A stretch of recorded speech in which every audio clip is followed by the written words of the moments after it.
Selamat pagi, Assalamualaikum warahmatullahi wabarakatuh. Salam sejahtera bagi kita semua. Shalom, Om Swastiastu, Namo Buddhaya, salam kebajikan. Yang terhormat, Ketua Jurusan Sastra Agustina Dewi dari SSI Bandung. Yang kami hormati, Koordinator Program Studi Televisi sekaligus Ketua Kelompok MSN, Ketua Himpunan Sarjana Kesusastraan Indonesia, Komisariat Jember, sekaligus editor Dr. Hendra Saputra MD, Ketua Kelompok Riset Pertelahan Sastra Konteks Budaya, Turis Persada, Dr. Anda MD, Ketua Kelompok Riset Media, Budaya dan Gender, Bapak Didi Sukaryadi, SSMA, Ketua Kelompok Riset Sastra Lisan dan Industri Kreatif, Sastralis Inkrea, Dr. Sukatman MPD, para pembicara Dr. Umilia Rohani SSMA dari Fakultas Seni Pertunjukan ISI Yogyakarta, Dr. Bambang Aris Kartika SSMA dari Fakultas Ilmu Budaya Universitas Jember, serta moderator Ibu Zahratul Umyah SSM dan Bapak Ibu peserta yang berkenan menghadiri ngontras pagi ini. Dengan koi putu, selamat Tuhan Yang Maha Esa, atas kehendaknya kita dapat menghadiri ngobrol nasional Metasastra ke-31 atau biasa dikenal dengan Ngontras 31. Hari ini kami akan menyajikan diskusi yang sangat menarik dengan tema sastra, film, dan industri kreatif. Karya sastra seringkali memunculkan inspirasi untuk diadaptasi menjadi dalam bentuk ekranisasi atau transformasi menjadi film atau serial. Tidak sedikit sineas yang lebih menyukai memproduksi film atas dasar karya sastra. Film hasil adaptasi mampu mengangkat popularitas novel, demikian juga sebaliknya. Tren popularitas semacam itu menular ke produksi kultural lainnya, termasuk podcast yang diunggah di YouTube. Persoalan yang kemudian muncul, benarkah karya-karya kreatif era digital dan media sosial saat ini sekedar mengumbar hiburan? Bagaimana nilai-nilai estetika, etika, dan humanisme yang dibangun? Adakah filosofi yang didasarkan atas konsep dulce et utile? Atau mengapa selalu muncul perspektif negatif terkait komodifikasi budaya? Untuk menjawab serangkaian pertanyaan itu, mari kita simak paparan dalam webinar Ngontras ke-31. Baiklah, acara selanjutnya adalah menyanyikan lagu Indonesia Raya. Hadirin dimohon meletakkan tangan kanan di bahu kiri sambil menyanyikan lagu Indonesia Raya dengan hikmat.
Diucapkan terima kasih. Berikutnya, saya akan membacakan tata tertib acara yang juga akan ditampilkan pada layar utama.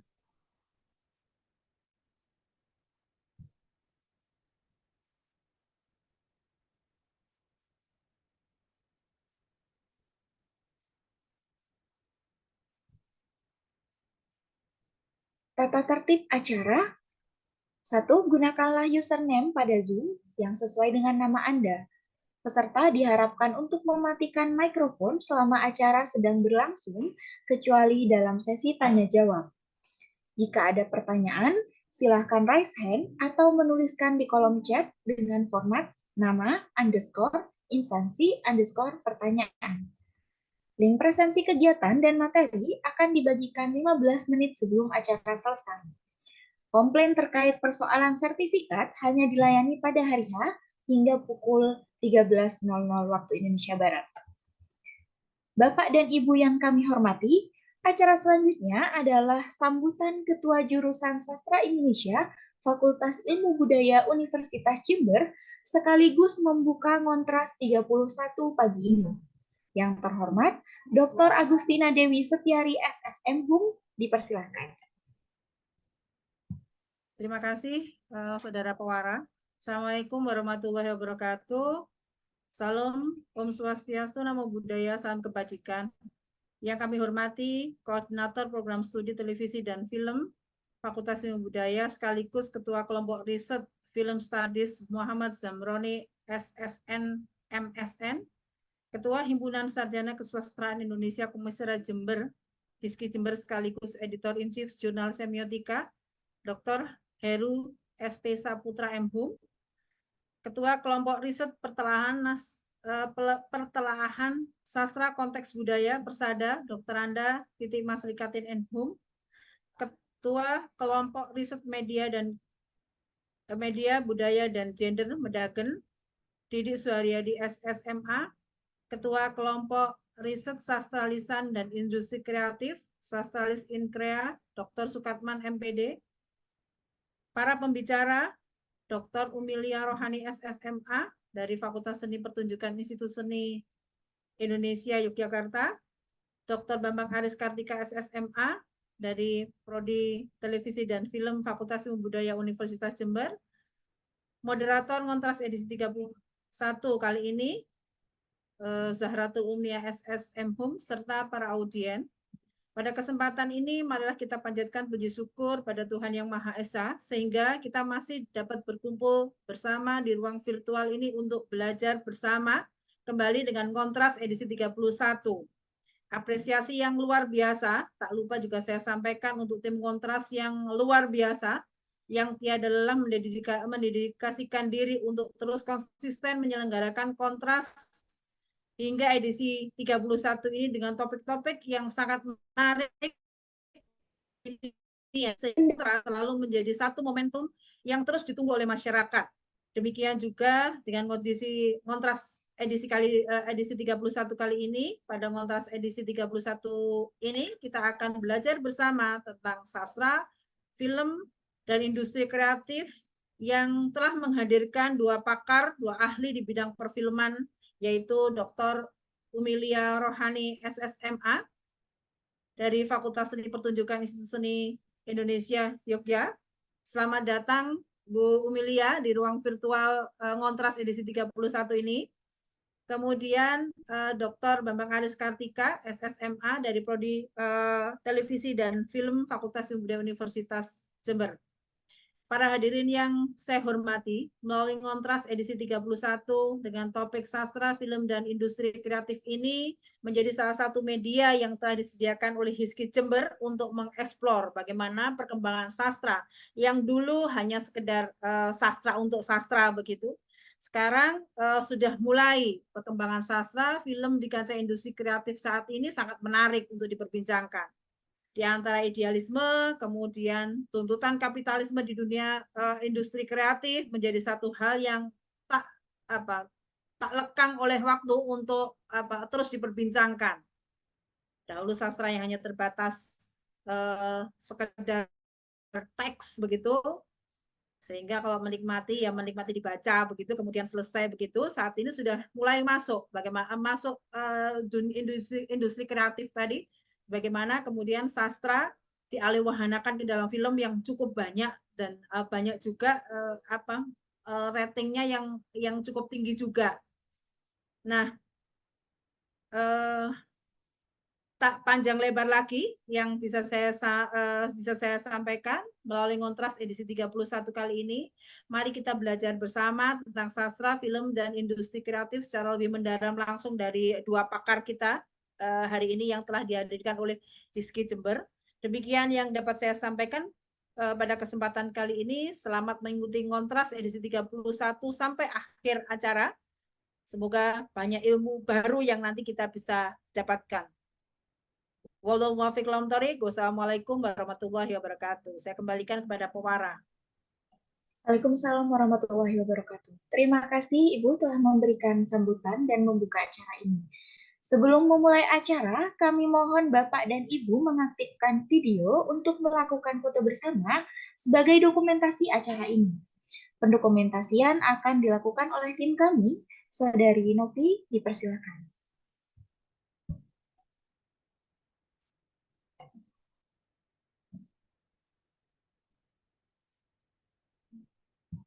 Terima kasih. Baik, terima kasih. Untuk slide yang pertama, 1, 2, 3. Baik, untuk slide yang kedua, 1, 2, 3. Untuk slide yang ketiga, 1, 2, 3. Untuk slide yang terakhir, 1, 2, 3. Baik, terima kasih. Saya kembalikan kepada Pewara. Diucapkan terima kasih. Acara ini akan dipandu oleh moderator kami, Ibu Zahratul Ummiyah SSM Hum. Tak kenal maka tak sayang. Sebelumnya, saya akan membacakan CV singkat beliau.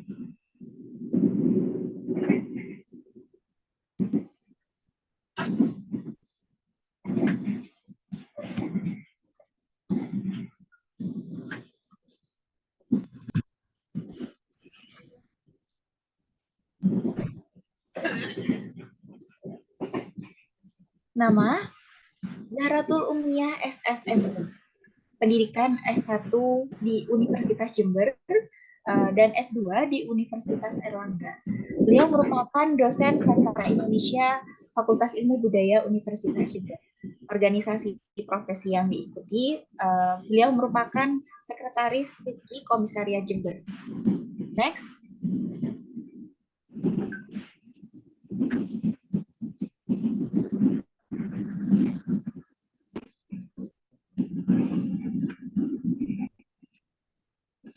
Judul, mohon maaf, bisa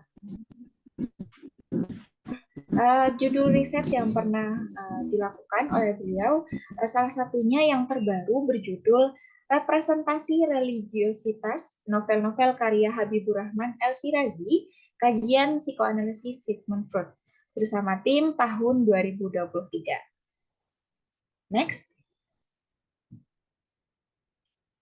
Proceeding yang terbaru berjudul Marginalisasi Perempuan, Cara Pandang Masyarakat Penganut Sistem Patriarki dalam Novel Kenanga, karya Okarusmini, tahun 2020. Next. Buku atau bab buku yang pernah diterbitkan oleh beliau,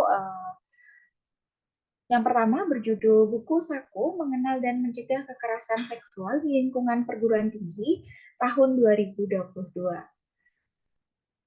Yang selanjutnya, Gerakan Ideologis Kultural, Konstruksi Budaya dalam Novel Niti Negari Bala Abangan, karya Hasnan Singodimayan, tahun 2021. Next. Artikel jurnal yang terbaru berjudul Kekerasan Berbasis Gender, Belenggu Patriarki Terhadap Perempuan dalam Novel Tempurung, karya Okarusmini, tahun 2021. Pengalaman lain, Beliau merupakan anggota divisi publikasi Pusat Studi Gender Universitas Jember hingga saat ini. Yang kedua, beliau ini merupakan managing editor semiotika Jurnal Ilmu Sastra dan Linguistik Universitas Jember. Lalu beliau juga merupakan editorial board Journal of Feminism and Gender Studies atau JFGS di Universitas Jember. Next. Baik. Saya juga akan membacakan CV dari pembicara pertama dan pembicara kedua pada pagi hari ini. Mungkin bisa ditampilkan pada layar juga.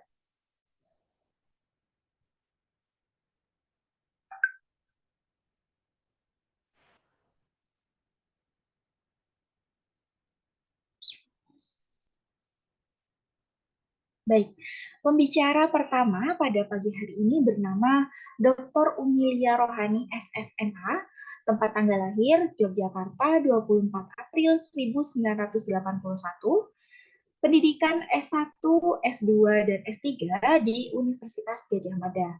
Beliau saat ini merupakan dosen Fakultas Seni Pertunjukan ISI Yogyakarta. Kegiatan pada jurnal, beliau ini aktif di beberapa jurnal, salah satunya dalam jurnal resital atau jurnal seni pertunjukan. Beliau sebagai editor in chief. Next.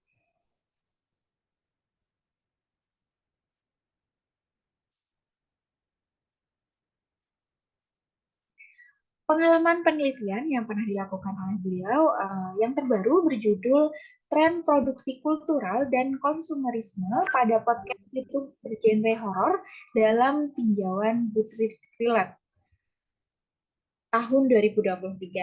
Next. Karya buku yang pernah diterbitkan tahun 2023 ini berjudul Implementasi Kontekstualisasi Seni di Tengah Masyarakat Era 5.0. Next. Publikasi artikel ilmiah yang terbaru berjudul Perkembangan Bentuk Penyajian Musikalisasi Puisi di Yogyakarta pada tahun 2013 hingga 2023. Ilmiah ini diterbitkan pada tahun 2023. Selanjutnya, proceeding berjudul Analisis Tren Produksi Podcast Horor sebagai Media Pemenuhan Kebutuhan Masyarakat Konsumerisme Studi Kasus pada channel YouTube Kembara Sunyi tahun 2023. Next. Baik, saya juga akan membacakan CV pembicara kedua. Mohon panitia untuk dibantu ditampilkan pada layar.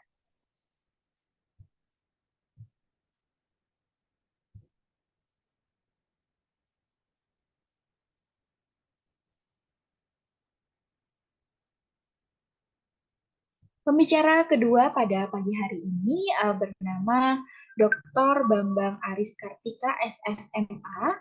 Beliau lahir di Yogyakarta 21 April 1975. Pendidikan S1 di Universitas Jember, S2 di University of Malaya, S3 di ISI Surakarta. Beliau saat ini merupakan dosen di program studi televisi dan film FIB UNED. Organisasi profesi yang diikuti oleh beliau tergabung dalam HISKI Komisariat Jember dan juga Perkumpulan Program Studi Film dan Televisi. Jabatan saat ini beliau merupakan Kepala UPT Percetakan dan Penerbitan UNED Press. Next. Artikel jurnal nasional, salah satunya berjudul Anthropocentric Theology in a Biopic Film, a Study of the Islamic Conception of Kiai Haji Hashim Asy'ari in the Film Sang Kiai tahun 2022. Pengalaman riset yang pertama mengulik ekosistem industri kreatif di Jember, perkembangan industri film rentang tahun 2010 hingga 2022. Next. Workshop dan production kreatif. Salah satunya Project Manager Creative Writing and Comic Disaster Waste Reduction Inisiatif Kanca Cilik Indonesia, Iza Kairo, Karavan, Jepang, tahun 2027. Yang terbaru terkait dengan workshop penulisan naskah artikel populer media massa by Space Idea, Jakarta, Agustus 2022. Next.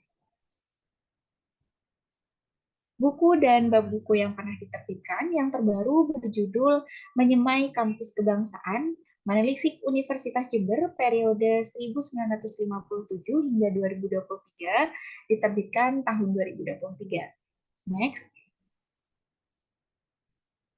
Nah, mungkin itu CV dari moderator, pembicara pertama dan pembicara kedua pada pagi hari ini.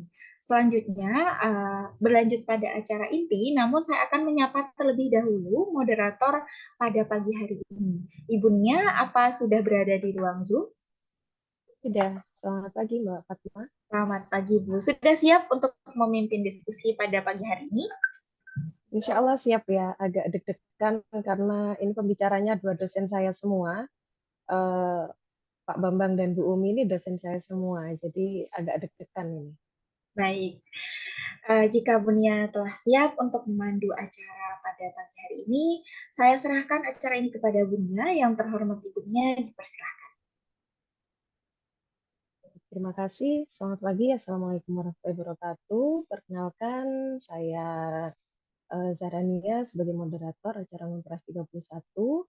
Yang terhormat Ketua Jurusan Sastra Indonesia Fakultas Ilmu Budaya Universitas Jember, Dr. Agustina Dewi Setiari, MHUM, Koordinator Program Studi Televisi dan Film, sekaligus Ketua Kelompok Riset Film Studies, Muhammad Zamroni, SSN, MSN, Ketua Himpunan Sastra Kesusastraan Indonesia, Komisariat Jember, sekaligus Editor-in-Chief Jurnal Semiotika, Dr. Heru Saputra, MHUM, Ketua Keris Persada, DRA Mas Bekatin MHUM, Ketua Keris Madagen, Bapak Didik Suaryadi SSMA, Ketua Kelompok Riset Sastra Lisan dan Industri Kreatif, Dr. Sukatman MPD, dan pembicara yang saya hormati Dr. Umulia Rohani SSMA dan Dr. Bambang Aris Kartika SSMA. Kesempatan yang luar biasa hari ini saya menjadi moderator dari dua pembicara yang menurut saya sangat membanggakan dan sangat saya kagumi. Saya sapa dulu di sini pembicara pertama Ibu Umulia Rohani. Sebenarnya saya sering manggil Mbak ya karena terlalu akrab mungkin. Terakhir ketemu pertama ketemu kita 2018, 2019 dan ketemunya secara virtual dengan Bu Umi ini. Selamat pagi Bu Umi, bagaimana kabarnya hari ini? Selamat pagi Mbak Sarah. Lama Baik, tidak bertemu alhamdulillah ya Bu ya. sehat. Iya. Biasanya Lama sering sekali. ngechat, sekarang ngechatnya lewat Pak Ketua, lewat Pak Pak Heru. Ketua, Kalau Pak titip-titip Heru. salam gitu ya. Iya, Walaupun gratis, titip salamnya lewat Pak Heru saja gitu. Pak Heru. Oke. Kabarnya bagaimana Bu? Lama tidak Alhamdulillah jumpa. sehat. Saya masih gagal mendatangkan Bu Rohani untuk ke Jember ya, Bu Umulia Oh Rohani iya. untuk ke Jember. Saya masih gagal, belum berhasil ini. Nanti suatu Iya, Mbak. saat saya harus mendatangkan Bu Umi ini untuk ke Jember ini ya. Iya, betul. Baik, saya sapa untuk pembicara kedua. Di sini ada Pak Bambang. Selamat pagi, Pak Bambang. Selamat pagi, Mbak. Gimana kabarnya, Pak? Selamat pagi, Bu Umi, Pak Heru, Bu Titi. Pagi Pak Aris. Pak Bambang lagi di Jember atau di Jogja ini, Pak?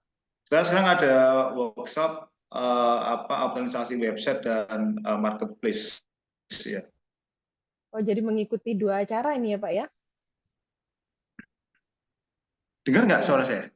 Dengar Bapak. Baik, selanjutnya saya akan membacakan tata tertib yang singkat saja. Jadi untuk kontras ini, untuk pembicara pertama dan kedua, saya memberikan waktu 20 menit untuk memaparkan materinya dari pembicara 1, dilanjutkan pembicara 2, lalu dilanjutkan untuk sesi tanya jawab. Nah, untuk para peserta, nanti tautan presensi akan diunggah pada pukul 11.40 dan akan ditutup pada pukul 13.00.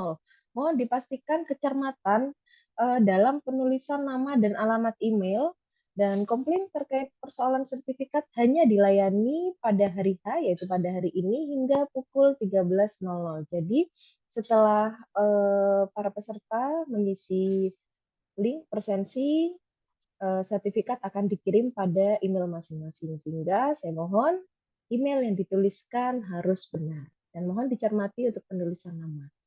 Baik, saya akan mulai untuk diskusi kita hari ini. Sebelumnya saya akan memberikan pantun. Akan kemana hari Sabtu, mari kita segera mencari. Telah hadir Ngontras 31 memberi inovasi dan inspirasi. Inspirasi pertama akan kita dapatkan dari pembicara pertama, yang terhormat Ibu Umilia Rohani, dipersilakan. Terima kasih kepada Mbak Zara atas waktu yang diberikan. Saya share screen dulu ya.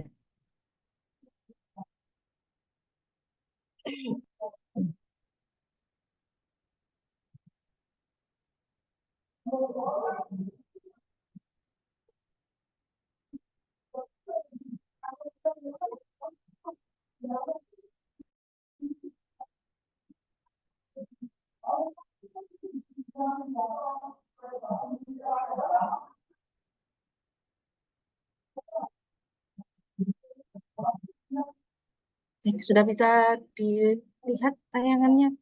Sudah, Ibu. Baik. Terima kasih. Assalamualaikum warahmatullahi wabarakatuh. Senang sekali pagi hari ini saya mendapatkan kesempatan lagi untuk berbicara di Ngontras ke-31 ya. Ini sebenarnya reuni di Ngontras pertama saya dulu diundang untuk berbicara juga. Pada kesempatan pagi hari ini saya akan berbicara tentang karakteristik dan tren produksi kultural. Ini terkait dalam budaya konsumerisme podcast YouTube bergenre horor di masa pandemi.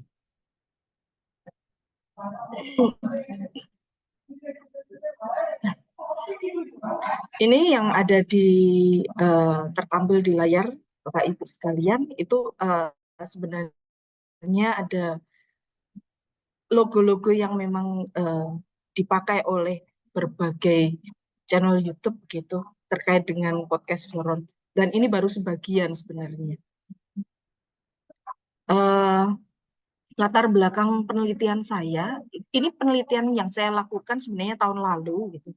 Dan saya itu memang meskipun tahun lalu sudah keluar dari pandemi itu menjadi satu ketertarikan bagi saya, mengapa kok orang itu pada masa pandemi banyak sekali yang produksi-produksi podcast tentang yang terkait dengan podcast horor itu kok banyak sekali yang muncul gitu. Jadi memang kita harus memahami maraknya tren dunia digital ini melalui peran teknologi mempengaruhi aktivitas produksi masyarakat. Ketika COVID-19 mengharuskan ruang gerak masyarakat itu terbatas gitu ya, tidak bisa bergerak kemanapun dan aktivitas produksinya juga terbatasi, maka mereka membuat kreativitas dengan memproduksi berbagai karya melalui produk digital gitu ya. Nah, dengan mempergunakan berbagai aplikasi, ada YouTube, ada TikTok, Instagram, Snack Video, dan lain sebagainya. Nah, di sini yang akan saya lebih perdalam terkait dengan podcast yang bergenre horor. Mungkin sebagian orang mempertanyakan mengapa kok horor begitu. Ya ternyata tapi banyak sekali memang masyarakat yang tertarik di situ. Saya melihat ketertarikan masyarakat yang itu bertalian pada akhirnya akan mendorong munculnya produksi-produksi serupa gitu. Jadi banyak konten horor ini menyajikan cerita dengan metode mendongeng, ada juga yang berdialog dengan menghadirkan narasumber. Nah, beberapa channel pembuat YouTube yang bergenre horor ini ada banyak, ada Kembara Sunyi, ada Badru Caps Lock, ada RJL 5, ada Besok Pagi, Adi Wijaya dan lain sebagainya, Samawe dan lain sebagainya, Horni. Nah, tapi dalam kesempatan pagi hari ini saya lebih mengkhususkan untuk membahas 2 channel YouTube, yaitu Kembara Sunyi dan Emak Official Channel. Karena saya ingin melihat karakteristik sebenarnya di situ yang ingin saya sajikan. Nah, kemudian berbicara tentang dunia industri yang mendorong munculnya produksi yang menjadi tren di tengah masyarakat, ini tentu memerlukan studi atau kajian atas selera masyarakat yang kemudian mendominasi dan berubah menjadi sebuah permintaan pasar begitu kepada para konten kreator. Nah, produksi kultural dan budaya konsumerisme ini menjadi wujud juga keberadaan adanya masyarakat konsumen yang tidak berhenti pada pemenuhan atas permintaan. Tetapi sebenarnya di dalamnya itu terbangun suatu sistem tanda yang menghubungkan antara dua relasi sistem tatanan, yaitu produksi dan konsumsi. Nah, hal ini yang kemudian menarik untuk dikaji karena kemudian muncul menjadi suatu tren produksi karya gitu ya.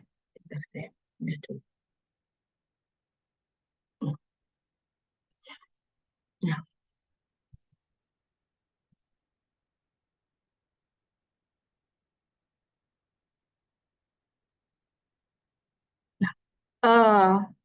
di sini saya ingin menyajikan sebuah relasi produksi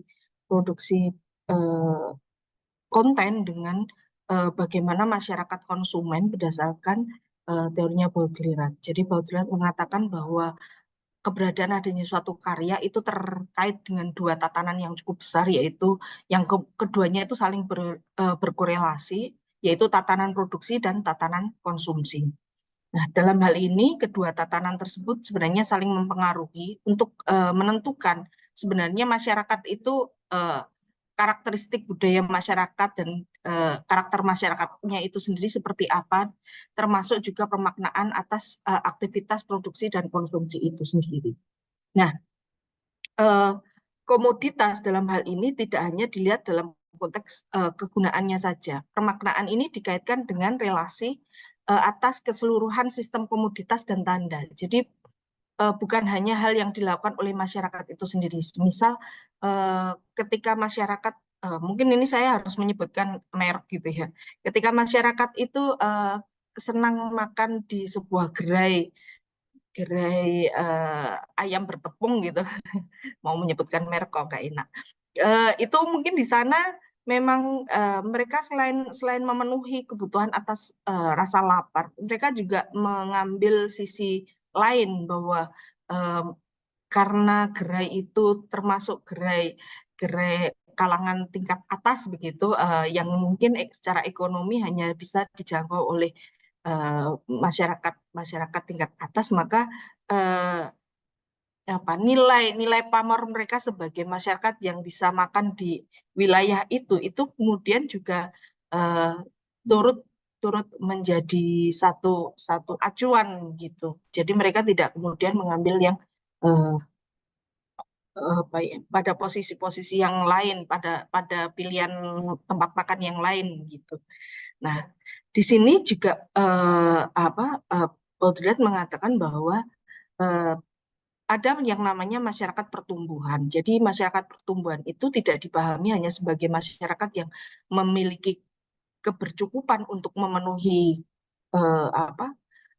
kebutuhan atas komoditas tersebut, tetapi juga sekaligus ingin melihat peta kemampuan untuk memproduksi, juga sekaligus memproduksi kemakmuran sekaligus juga kemiskinan. Karena tentu saja ketika kita ingin seperti tadi makan di tempat yang memiliki brand tertentu, itu tentu saja harus mengeluarkan uang yang lebih gitu ya, harus merokok kocek yang lebih dalam gitu. Jadi keduanya juga sekaligus memproduksi kemakmuran, tapi sekaligus sebenarnya juga kemiskinan.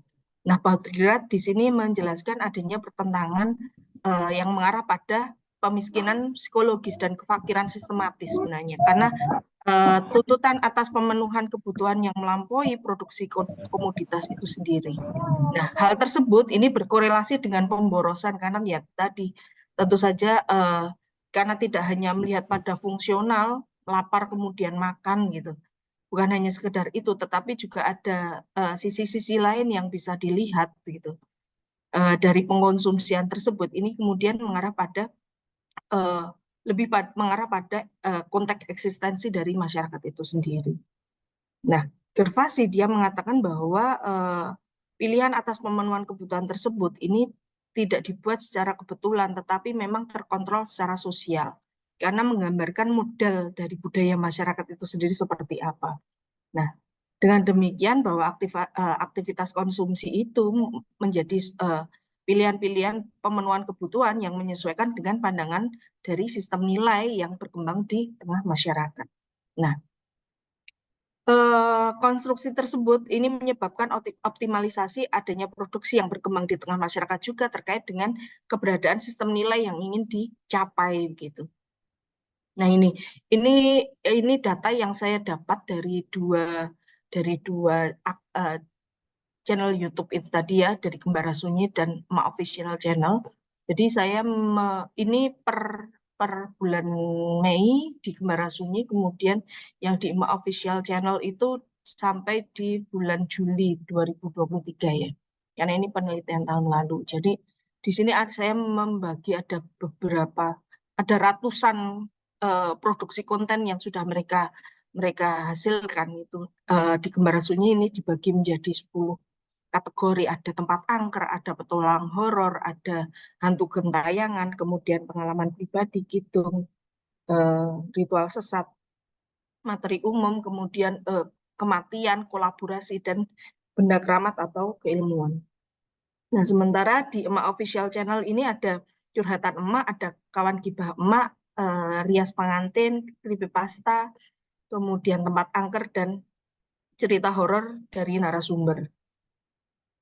Nah, karakteristik produksi kultural podcast horor dalam aplikasi YouTube dari Kembara Sunyi ini mereka diproduksi dengan jumlah personel yang terbatas dan disesuaikan dengan hobi yang mereka lakukan sebelum mereka memproduksi, sebelum masa pandemi itu memang muncul gitu. Kemudian ada keaktifan dan konsistensi dalam berproduksi, kemudian produksi dengan konsep yang mengutamakan peran talenta dan mempergunakan properti yang sederhana serta produksi kolaborasi. Sementara dalam Emak Official Channel ini ada produksi dengan jumlah personel yang juga terbatas yang berawal dari kesamaan pekerjaan. Selain itu juga ada keaktifan dan konsistensi dalam berproduksi sama, dan dalam karakteristik produksi Emak Official Channel ini mereka berproduksi dengan konsep kelugasan dalam bercerita dan juga mempergunakan properti yang sederhana serta produksi kolaborasi sama ini. Nah, karakteristik dari Kembara Sunyi itu sendiri ini muncul dari proses produksi 3 orang, yaitu Mas Itang Tirta, Mas Idris Firmansyah, dan Rimon Sai. Ini mereka pada mulanya mereka berkumpul itu karena hobi mereka berkesenian ya, main teater gitu, dan pendakian gunung serta aktivitas sosial. Mereka memiliki aktivitas sosial di hari-hari tertentu gitu.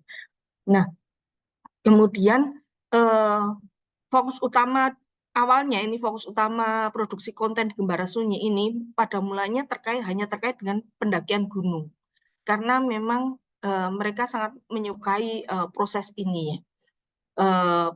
Dan mereka menganggap bahwa dunia digital ini bisa ketika mereka ingin mengedukasi masyarakat tentang bagaimana seharusnya bersikap ketika naik gunung itu ya, dengan dunia digital ini mereka tidak terbatasi oleh ruang dan waktu. Jadi kapanpun orang bisa melihat tayangan-tayangan mereka gitu. Nah, setelah produksi pendakian gunung ini, karena di aktivitas pendakian gunung itu juga berkaitan erat dengan banyak cerita mistis yang kemudian muncul, akhirnya yang tadinya hanya banyak untuk bercerita tentang pendakian gunung ini kemudian meluas menjadi cerita-cerita mistis juga gitu yang ada di tengah masyarakat.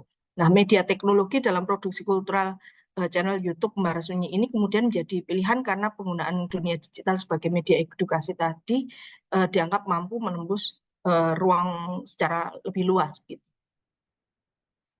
Nah, ini tadi yang sudah saya sampaikan data per Mei ya. Ada 405.000 subscriber dengan 458 produksi konten, 421 video yang dapat diklasifikasikan dalam 10 kategori.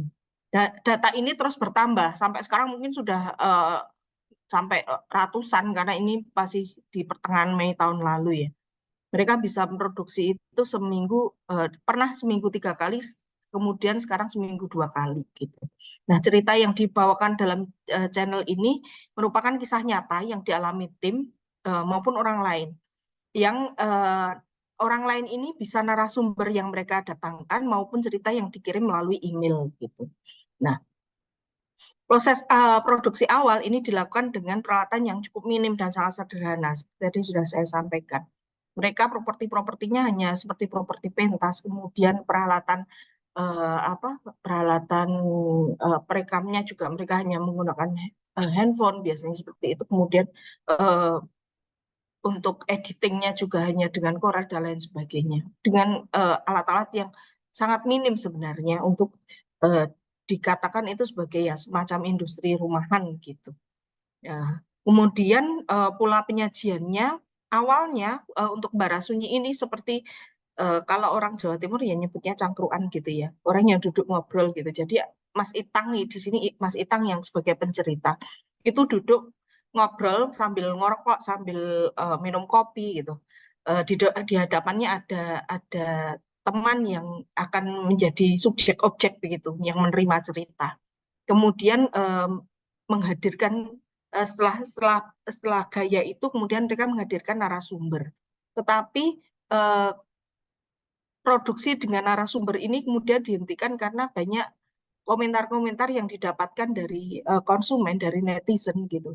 Bahwa narasumber itu belum tentu mereka tuh mahir bercerita atau mahir mendongeng, sehingga kadang terlalu cepat atau kadang malah menceritakannya tidak mengalir gitu. Sehingga kemudian produksi berubah lagi hanya fokus pada gaya Mas Itang Tirta ini dalam bercerita gitu. Konsep cangkruan kemudian dihilangkan, tapi Mas Itang langsung seolah berhadapan langsung dengan kamera dan bercerita langsung pada masyarakat luas gitu.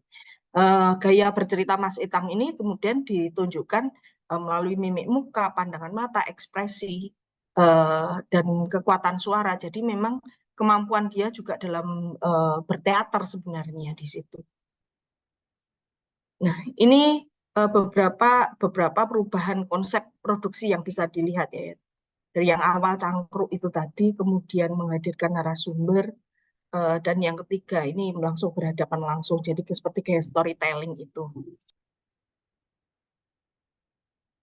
Nah, sementara karakteristik maaf ketika mereka itu yang tadinya bersama-sama di wedding organizer gitu ya, mereka adalah perias pengantin gitu. Tapi kemudian karena pandemi mungkin juga itu menyebabkan dan bosnya itu pergi ke luar negeri, akhirnya mereka memutuskan untuk keluar dan memproduksi podcast horor. Tapi sebelum mereka sampai di YouTube, mereka sudah lebih dulu menulis thread di Twitter. Jadi arah produksinya sebenarnya ini adalah produksi kedua gitu. Nah, mereka memiliki strategi produksi itu dengan membagi cerita. Jadi ada cerita yang satu cerita itu selesai gitu. Ada satu cerita yang harus dibagi partnya karena mungkin terlalu panjang dan nanti takut masyarakat itu bosan. Itu mereka membagi menjadi beberapa part. Ada juga yang cerita misal mereka merias ke suatu tempat begitu. Ketika ada kejadian mistis dengan kliennya, ini akan masuk ke kategori rias pengantin, tapi yang ketika mereka menginap dalam perjalanan tersebut di sebuah hotel misal, kemudian hotelnya juga ada cerita mistis, mereka akan memproduksi itu di curhatan emak gitu. Jadi ada pembagian cara untuk strategi untuk membagi cerita gitu. Nah, hal ini yang kemudian juga menjadi strategi bagi mereka supaya masyarakat itu penasaran gitu, sehingga terus-menerus ingin mendengarkan kelanjutan ceritanya. Nah, kemudian pengembangan pola produksi dengan memecah cerita tersebut muncul di beberapa produksi ceritanya. Nah, ini ditujukan untuk membangkitkan rasa penasaran tadi ya, supaya juga tidak bosan kalau terlalu lama itu. Nah, data sampai dari Juli 2023 terdapat tadi 42,7 ribu subscriber dengan 277 unggahan video. Memang lebih dulu Kembara Sunyi daripada official channel untuk di YouTube gitu. Nah, karakteristik podcast emak official channel ini sosok emak gitu ya. Mbak Desi Prayogo itu dia seorang ibu yang menampilkannya dengan gaya bergosip gitu. Jadi dia bercerita dengan lugas selayaknya orang kalau sedang bercerita, bergosip itu seperti apa gitu. Jadi kalau di dalamnya kemudian muncul kesalahan atau cerita yang tidak urut ya beliau dengan santainya saja, oh ya itu sebelum itu ceritanya seperti ini gitu. Jadi dia merevisi sendiri ceritanya dan ya seperti orang bercerita salah pun tidak masalah, ada selip runtutan itu tidak masalah begitu. Dia akan membenarkan dan dia juga menyampaikan pesan-pesan moral gitu di setiap produksinya.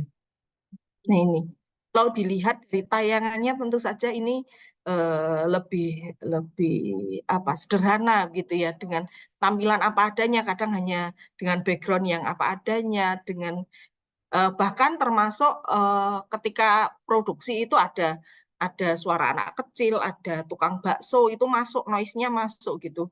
Kemudian ya kucing masuk, anak kecil masuk itu di dalamnya terlihat gitu. Ini menjadi ya seperti karena konsepnya adalah itu tadi bergosip, itu tadi orang bercerita gitu, bercerita seperti orang bergosip. Nah, keberadaan masyarakat konsumen pada podcast horor dengan relasi permaknaannya ini sebenarnya produksi podcast ini kan bersifat massal ya, menjadi satu pilihan hiburan yang kemudian mengkonstruksi masyarakat konsumen ini menjadi masyarakat yang berkarakter modern. Jadi dari yang horor, kalau orang berpikir horor itu sudah di luar nalar gitu, pembuktiannya tidak bisa dibuktikan gitu, kecuali yang mengalami begitu kan. Nah, kemudian dengan menghadirkan di ruang digital yang bisa notabene dikatakan orang yang sudah mempergunakan teknologi adalah orang modern, orang yang tidak tertinggal begitu. Ini kemudian jadi seperti mengemas gitu ya, sesuatu yang dianggap terkuno, tertinggal karena pikiran-pikiran yang tidak bisa dijelaskan secara nalar, itu kemudian dibawa ke ranah jejaring internet begitu, yang notabene dia akan menjadikan tayangan itu menjadi seolah lekat dengan masyarakat yang sudah modern gini. Nah, manusia modern kemudian diidentikan dengan yang mengenal nalar itu tadi. Dan ini menjadi kemasan-kemasan yang dimunculkan. Jadi keberadaannya menjadi bentuk pemiskinan mental sekaligus pemiskinan diri, karena sebenarnya kalau ingin mengakses ya harusnya punya jaringan akses internet yang mencukupi gitu, sehingga harus membeli kuota dan lain sebagainya. Di sini menjadi bagian dari pemiskinan mental sekaligus pertumbuhan standar kehidupan masyarakat, karena untuk memenuhi kebutuhan tersebut mereka harus menghadirkan jaringan internet yang memadai. Pemborosan kuota itu menjadi bagian pemenuhan kebutuhan masyarakat, bukan hanya sekedar tataran fungsi sebagai hiburan saja, tetapi juga melabelkan diri sebagai masyarakat modern itu tadi. Nah, kalau kita menilik dari penggemar podcast ini, sebenarnya tidak hanya di Indonesia, apalagi bukan, terutama biasanya dari Jawa ya, yang kalau kita melihat dari komentar-komentar yang muncul, tapi juga muncul dari Malaysia, Thailand, Hong Kong, Taiwan, Turki, Frankfurt, kemudian Mekah. Karena memang ya situasi pandemi pada saat itu, sehingga mungkin ketika orang-orang yang ada di luar Indonesia tidak bisa pulang, tidak bisa mudik, tidak bisa bertemu dengan sanak saudaranya, mereka seperti mengakarkan diri dengan keberadaan podcast tersebut. Jadi dan mereka terhibur karena ya itu tadi representamen yang muncul kan kemudian ya pocong, kemudian kuntilanak, kemudian genderuwo, tidak lagi walaupun mereka ada di luar negeri tidak kemudian vampir, tidak kemudian bentuk-bentuk representamen hantu yang berbeda begitu. Nah, ini menjadi pengobat rindu sebenarnya bagi para perantau terkait dengan representasi hantu-hantu yang khas Indonesia itu. Nah, selain itu dalam suasana teror pandemi, ini masyarakat juga kemudian berusaha mencari hiburan melalui podcast horor, sehingga suasana horor pandemi itu sendiri kemudian bisa dihadapi oleh masyarakat. Mereka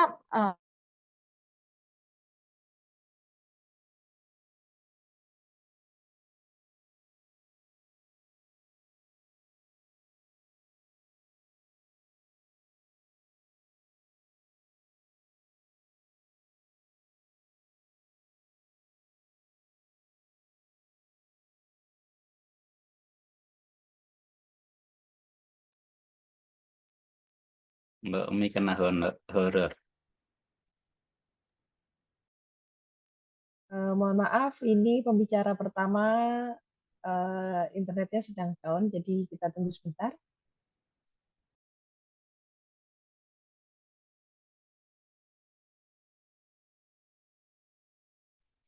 Internetnya horor.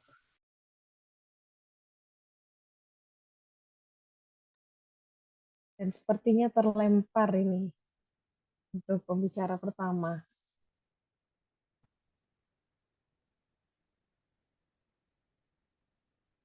Delik keweden.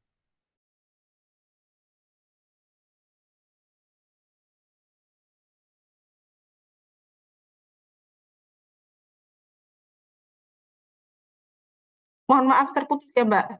Iya, betul Ibu. Monggo bisa dilanjut. Tadi sampai mana ya? Sampai Tadi sampai horor. mana? Horor. Sampai horor, iya horor yang mana Pak? Karena saya presentasi sudah selesai loh, kok ternyata sudah keluar. Tadi sampai mana? Sudah sampai selesai di. Boleh share screen dulu Ibu? Ya, saya share screen dulu. Ya, tadi saya sudah selesai Mbak, menyampaikan, memaparkan. Tadi sampai mana? Slide 15 atau 14 tadi ya? 14 mungkin. 15, Bu. 5, ini ya? Ini 14. Oh iya. Ini 15, Nah, sudah selesai iya, memang. betul. Ini. Oke, saya ulang yang terakhir saja ya berarti ya. Oke. Jadi memang karena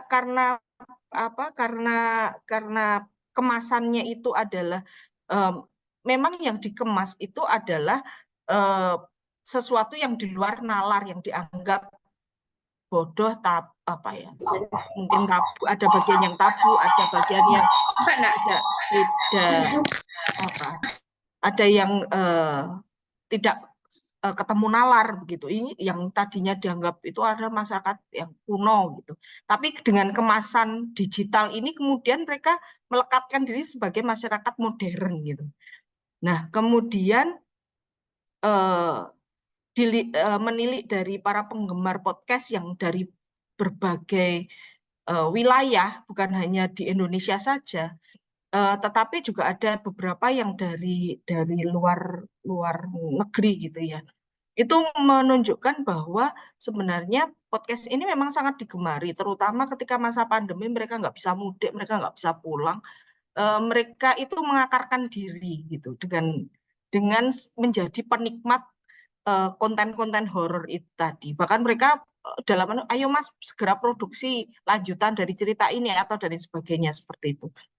Nah, di sini dengan representamen yang muncul dari kuntilanak,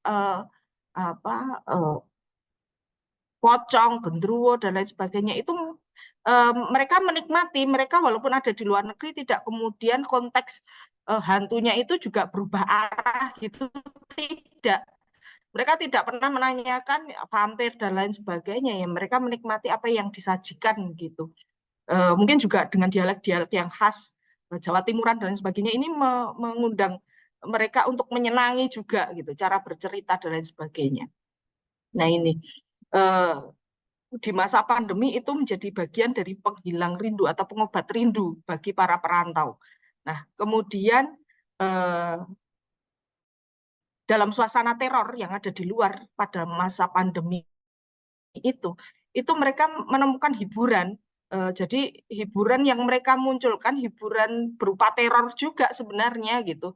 Tetapi karena itu dipahami sebagai sebuah hiburan ya mereka menikmati dan itu juga kemudian mengalahkan rasa rasa takut ketika adanya teror-teror pandemi itu kemudian terkalahkan gitu dengan mereka memunculkan tandingan yang sama, tandingan horor yang sama meskipun dengan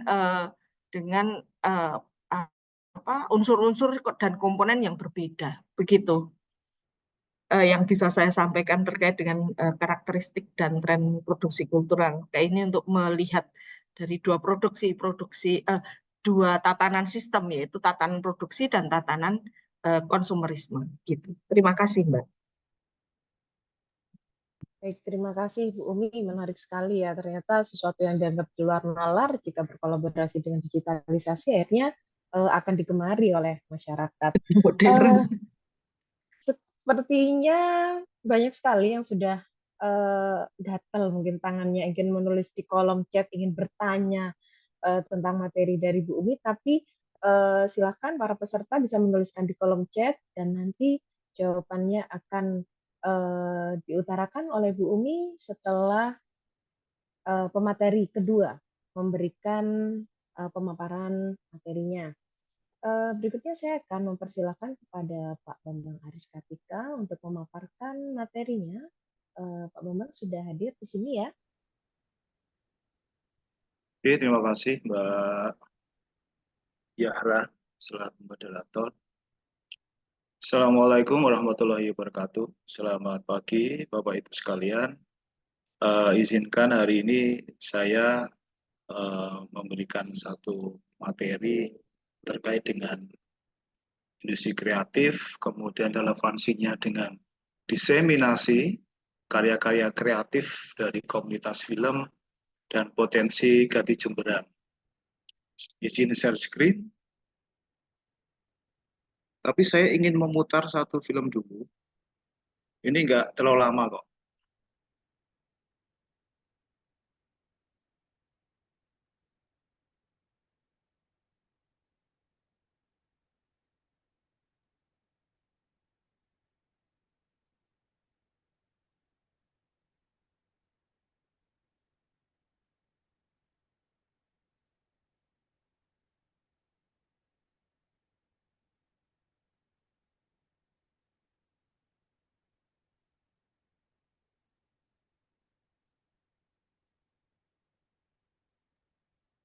Suara belum terdengar, Mas Bambang.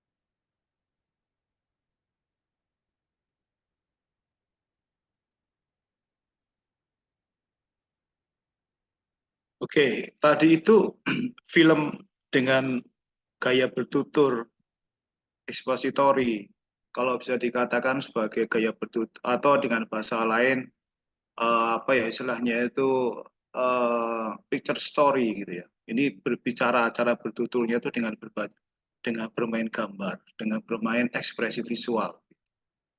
Nah, kenapa ini saya diawali? Karena apa? Karena yang ada di dalam konten film ini itu adalah potensi secara artistik ya, Gati Jemberan ya, atau wilayah-wilayah yang berada di tapal kuda begitu.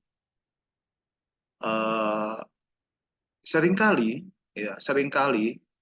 publik itu mengasosiasikan tapal kuda, terutama Jember, Banyuwangi, itu kan identik dengan santet, kemudian identik dengan hal yang supranatural, sesuatu yang gong wilang wilung begitu ya. Nah, tapi pada satu sisi ya, dalam konteks kreatif, sebenarnya Gati Jemberan, ya, tapal kuda itu menyimpan banyak potensi kreatif gitu. Dan itu berekivalen dengan potensi industri kreatif. Hanya tantangannya adalah komersialisasi atau non komersialisasi. Tantangannya adalah ada nggak ruang diseminasi yang kemudian berorientasi pada kapitalisasi atau kemudian berhadapan dengan ekosistem industri film yang sangat kapital sekali gitu. Oke, itu pengantar dari saya. Izin share screen dulu.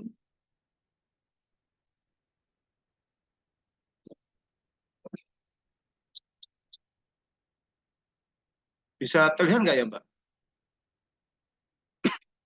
Bisa, Pak. Bisa ya? Baik. Ini masih ini ya, Pak ya? Oh, masih nganu ya? Masih Filmnya filmnya ya? ya? Nggih. Sebentar, Mbak.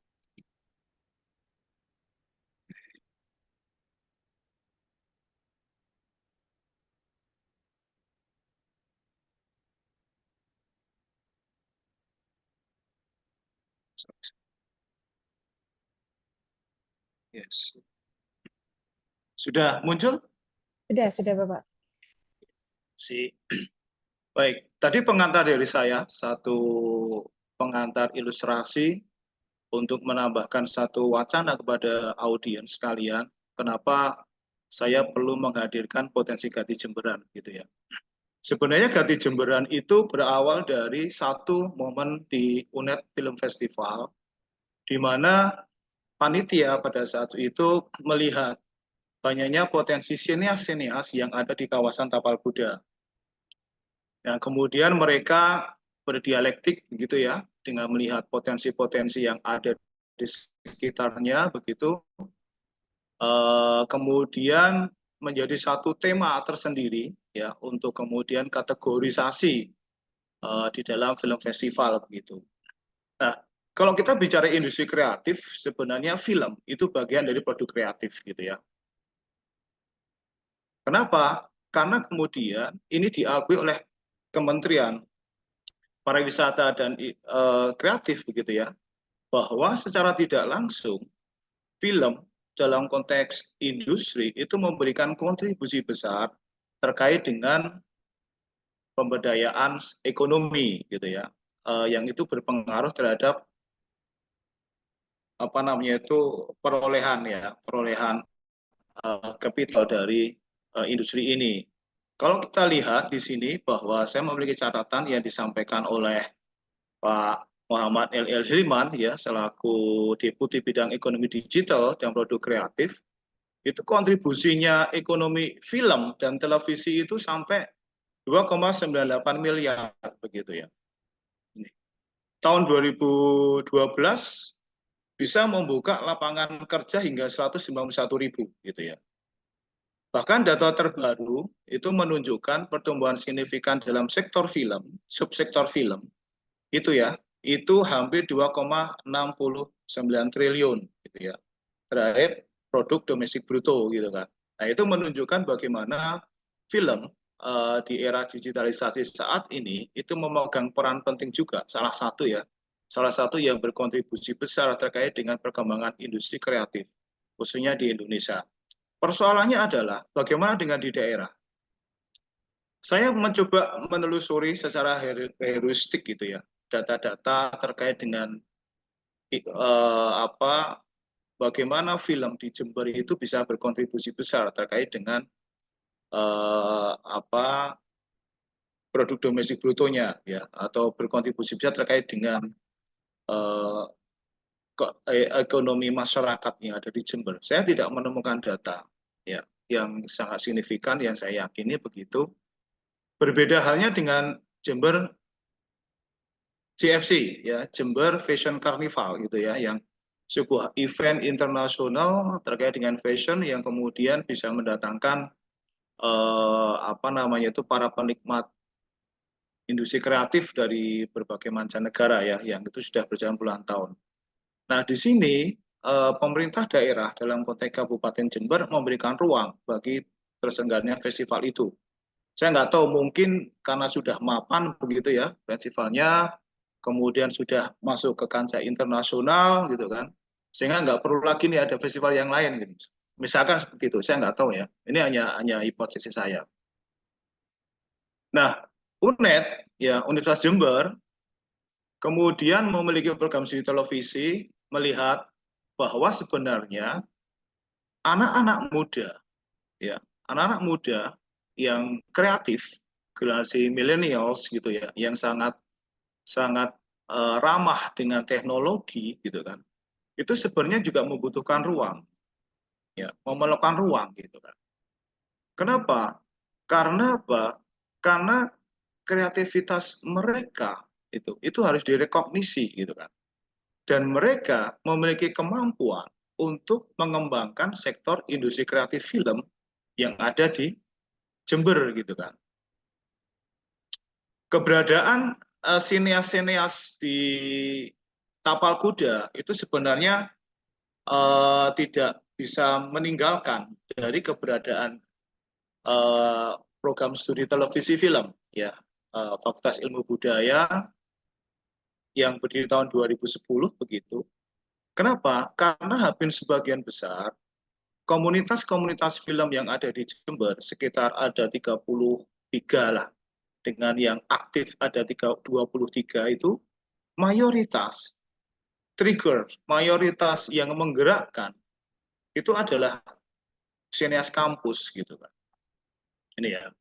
Nah, beberapa komunitas film ya yang berbasis dari kampus di khususnya di Universitas Jember sendiri ya, itu ada Dewan Kesenian Kampus, Bima Visi, kemudian Kolang Kaling ya, Fakultas Teknik, Jantung Teater Fakultas Hukum, Teater Oksigen Universitas Muhammadiyah, Himakom Universitas Muhammadiyah, dan Koper Uinkas Jember gitu. Nah, para sineas ini dia memiliki latar belakang pendidikan formal ya di program televisi, di samping juga kemampuan teknis begitu. Tidak hanya berkaitan dengan konsep teoritis terkait dengan film dan televisi, produk televisi ya, program-program televisi, tapi juga kemampuan teknis, mulai development story gitu kan, sinematografer, director, atau kemudian penyutradaraan hingga editing gitu.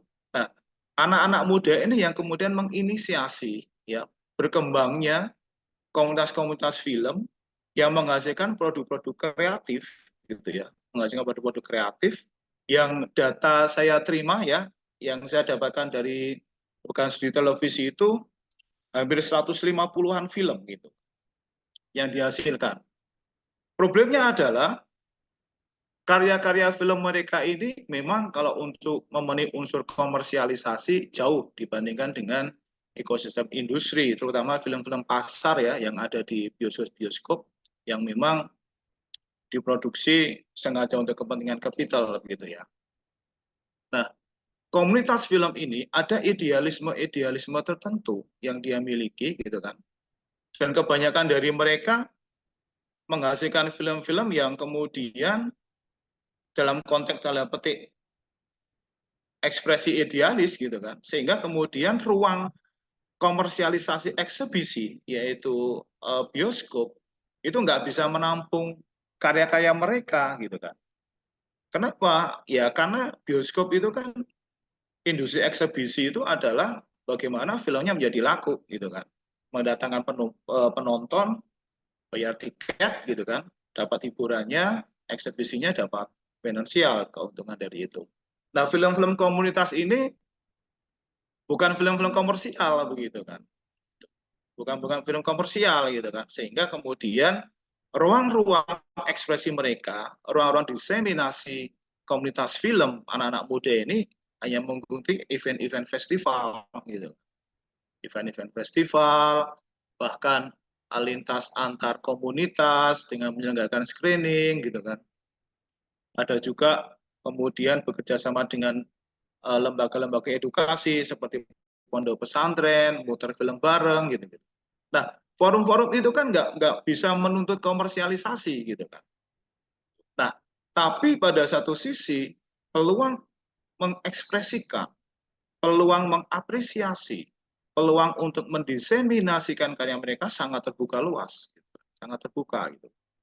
Nah, prinsipnya mereka ya nggak komersial dulu, yang penting aku punya karya direkognisi begitu. Next, ketika ada kemudian produser besar untuk kemudian mendanai, ya bonus begitu kan. Mereka seperti itu. Nah, pengantar diskusinya adalah, ini pengantar diskusi kita ya pada pagi hari ini ya. Diskursus industri kreatif film itu diukur dari mulai proses kreativitas sampai penerimaan publik. Jadi mata rantainya seperti itu. Mulai produksi, pasca produksi begitu kan, dari mulai premier, promosi, sampai kemudian dilempar ke kepentingan eksebisi ya. Mulai distributor film kepada para pengusaha-pengusaha eksebisi bioskop ada apa. Tanpa, kalau kita tidak mempertimbangkan itu, ya nggak akan mencapai itu kontribusi film terhadap industri kreatif gitu kan, terutama berkaitan dengan kepentingan ekonomi gitu kan. Nih, sehingga kalau kita melihat keberhasilan film di ranah industri kreatif itu, kita tidak bisa meninggalkan 4 hal gitu ya, yaitu ekspresi, produksi, diseminasi, dan apresiasi gitu kan. Ekspresi itu berkaitan dengan kemampuan sineas ya dalam melihat suatu mimesis yang kemudian dihadirkan menjadi sebuah realitas empiris. Realitas empiris berubah menjadi realitas filmis begitu. Nah, produksi setelah kemudian ada konsep diproduksi dengan kemampuan sinematografi gitu kan. Nah, kemudian setelah jadi filmnya perlu didistribusikan, perlu didiseminasi. Kemana nih mereka harus mendiseminasikan ini? Di Jember itu ada bioskop Kota Sinema ya. Itu yang memberikan ruang bagi mahasiswa untuk memutar karya mereka. Hanya apa? Mereka menarik bayaran gitu kan. Ya, kalau mau muter ada jasa layanannya yaitu 2 juta sekali putar gitu kan. Tapi untuk kepentingan pengurusan LSI ya teman-teman mahasiswa sendiri atau teman-teman sinias yang mengurusnya gitu kan. Seperti itu ya. Tapi seandainya kemudian sejauh mana sih kekuatan finansial komunitas film gitu kan untuk kemudian membiayai eksebisi karya mereka atau diseminasi karya mereka di bioskop gitu kan, seperti itu. Pada satu sisi ketika mereka memproduksi ya, itu kan mereka bantingan gitu kan, sewa alat gitu kan, bikin proposal ke sana kemari gitu kan. Itu faktanya seperti itu ya. Karena tidak ada produser besar yang kemudian memberikan modal finansial untuk mereka berproduksi gitu ya. Kemudian apresiasi bagaimana publik merekognisi karya-karya komunitas film. Itu. Sehingga dengan direkognisi, bagaimana publik mengapresiasi dengan datang ke bioskop, nonton, bayar tiket gitu kan. Seperti itu. Itu yang menjadi tantangannya nih sebenarnya kalau kita ngomongin industri kreatif, film khususnya di daerah berkaitan dengan potensi-potensi generasi muda kita atau sinias-sinias yang ada di daerah begitu. Nah, pengantar diskusi lagi adalah kelemahan terbesar dari komunitas film itu pada aktivitas diseminasi atau distribusi karya kreatif mereka. Ya, ini mekanisme distribusi diseminasi itu tidak bisa meninggalkan 3 unsur yang tidak bisa terpisahkan, satu inherence gitu ya, yang saling mengait gitu kan, jadi satu mata rantai dalam konteks industri kreatif film, produksi, distribusi, dan konsumsi gitu kan. Produksi komunitas film itu mampu pada level produksi, mampu gitu kan, secara sinematik maupun secara naratif, karena film kan terbentuk dari aspek sinematik dan aspek naratif. Akan tetapi ketika menjadi sebuah produk, sebuah film, karya film, mereka akan terbentuk dengan distribusi. Ya, terbentuk dengan distribusi. Sehingga kalau masuk ke distribusi komersial, jelas pertimbangannya adalah film laku atau tidak laku. Ada nggak segmentasi pasarnya, gitu kan? Kalau nggak ada segmentasi pasar, pengusaha eksebisi juga akan berhitung tuh, gitu kan. Dan karya-karya film komunitas film jelas akan kalah dengan karya-karya film yang berorientasi pada pasar, yang horor gitu kan, komedi, romen, religi gitu kan. Tahap konsumsi, apakah kemudian penonton publik itu akan mau nonton film-film komunitas film yang bicara tentang idealisme? Berarti Jemberan itu punya potensi, ya. Misalkan nih, Sebelang, The Human Connection of Gods gitu ya, cerita tentang ritual Sebelang. Bagi publik yang membutuhkan hiburan tidak begitu menarik. Lingkar Rombengan, bagaimana kemudian film Lingkar Rombengan itu ketertarikan publik terhadap baju-baju bekas, Babebo gitu kan. Atau Hening Sepanjang Hujan, film yang mengangkat cerita tentang selalu terulangnya tragedi banjir di panti misalkan. Siapa yang mau menonton film-film?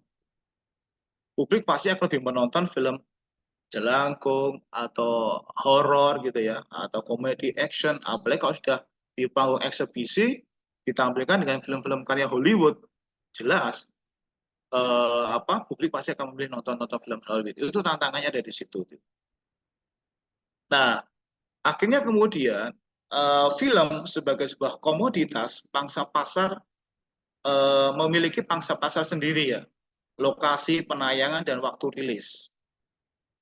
Berangkat dari perhitungan ini, kalkulasi ini, para komunitas film kemudian melihat nih, pangsa pasar saya siapa gitu kan.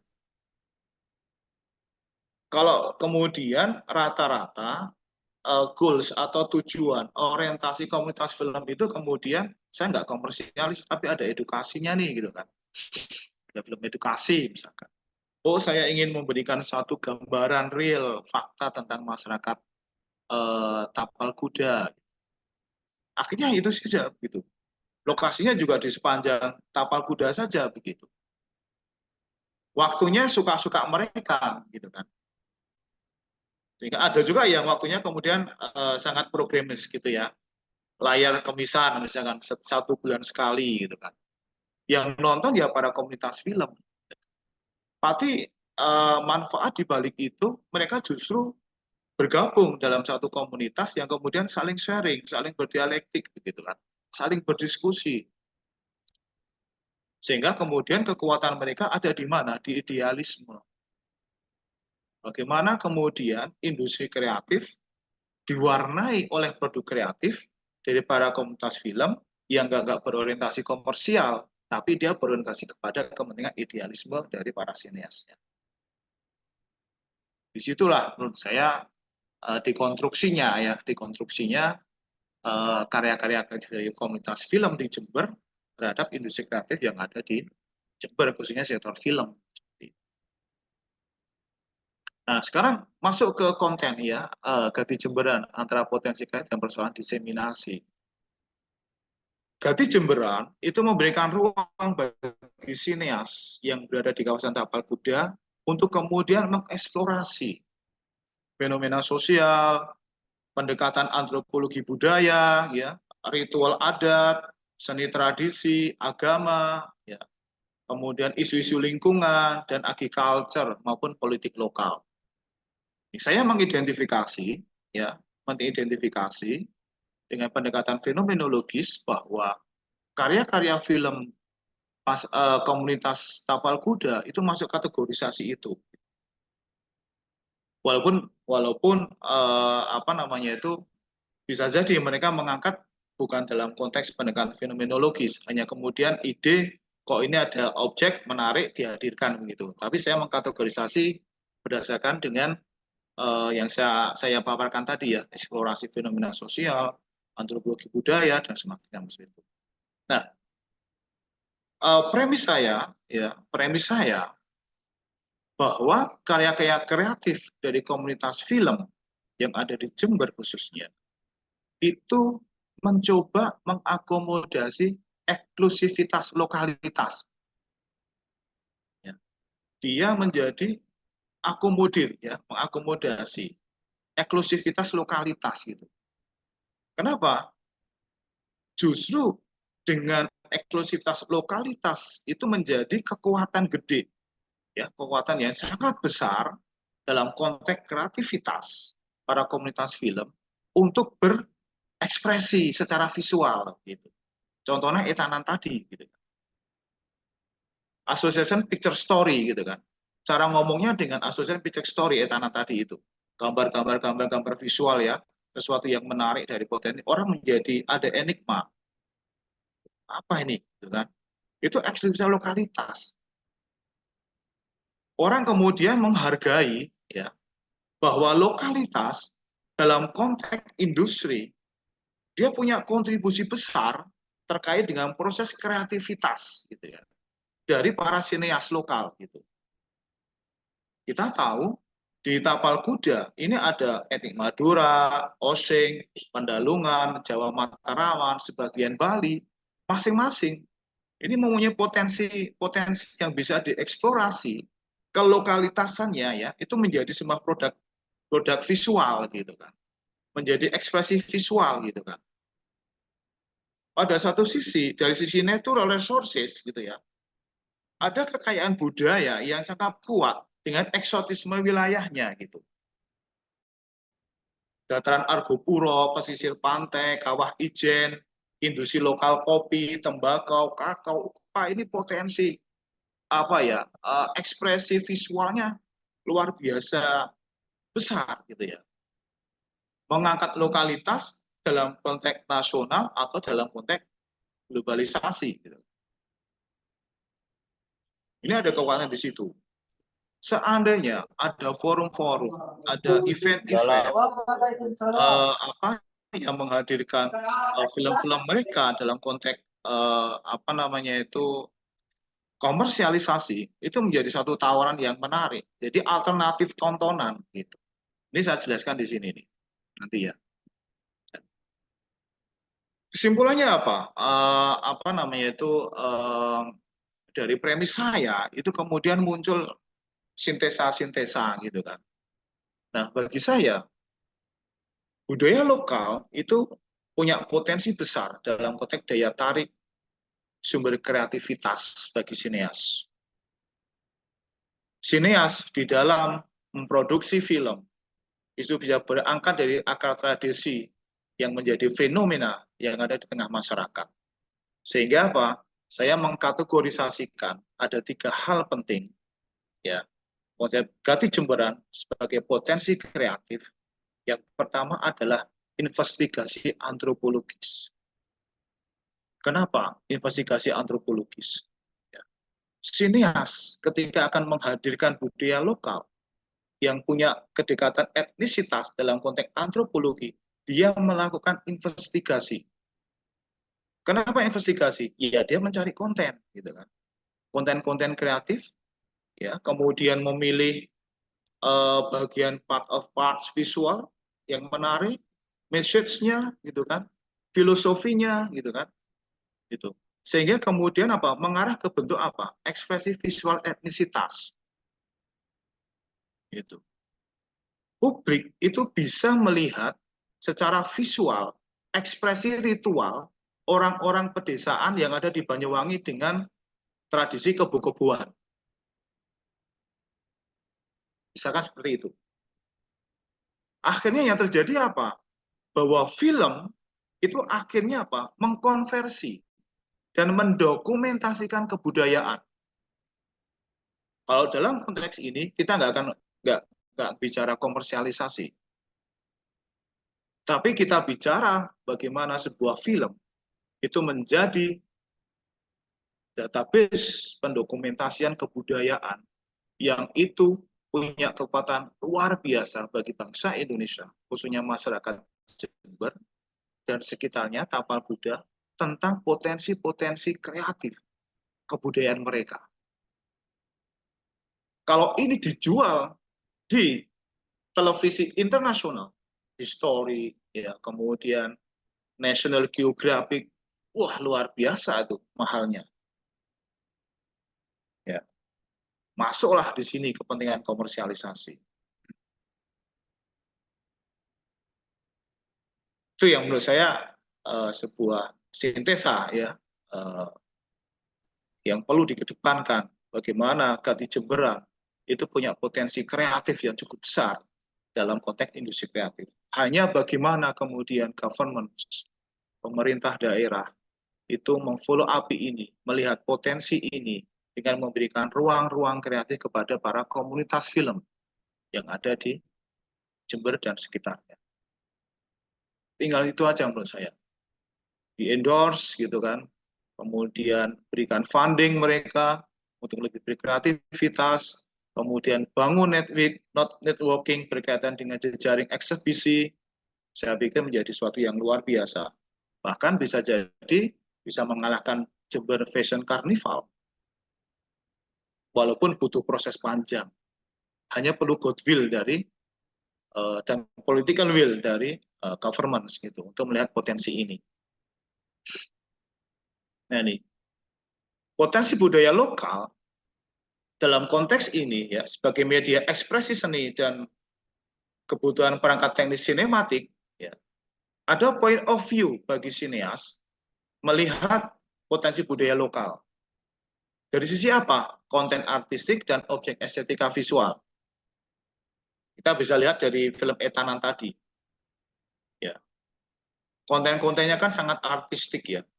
Menarik dilihat gitu kan. Ini ternyata di Jember tuh. Gitu kan. Bagaimana point of view mengambil sudut pandang kamera ya. Dari tops gitu, dari atas top angle gitu kan. Kemudian menggunakan panning, menggunakan action close up untuk melihat sesuatu yang detail gitu ya tentang sebuah konten kebudayaan gitu.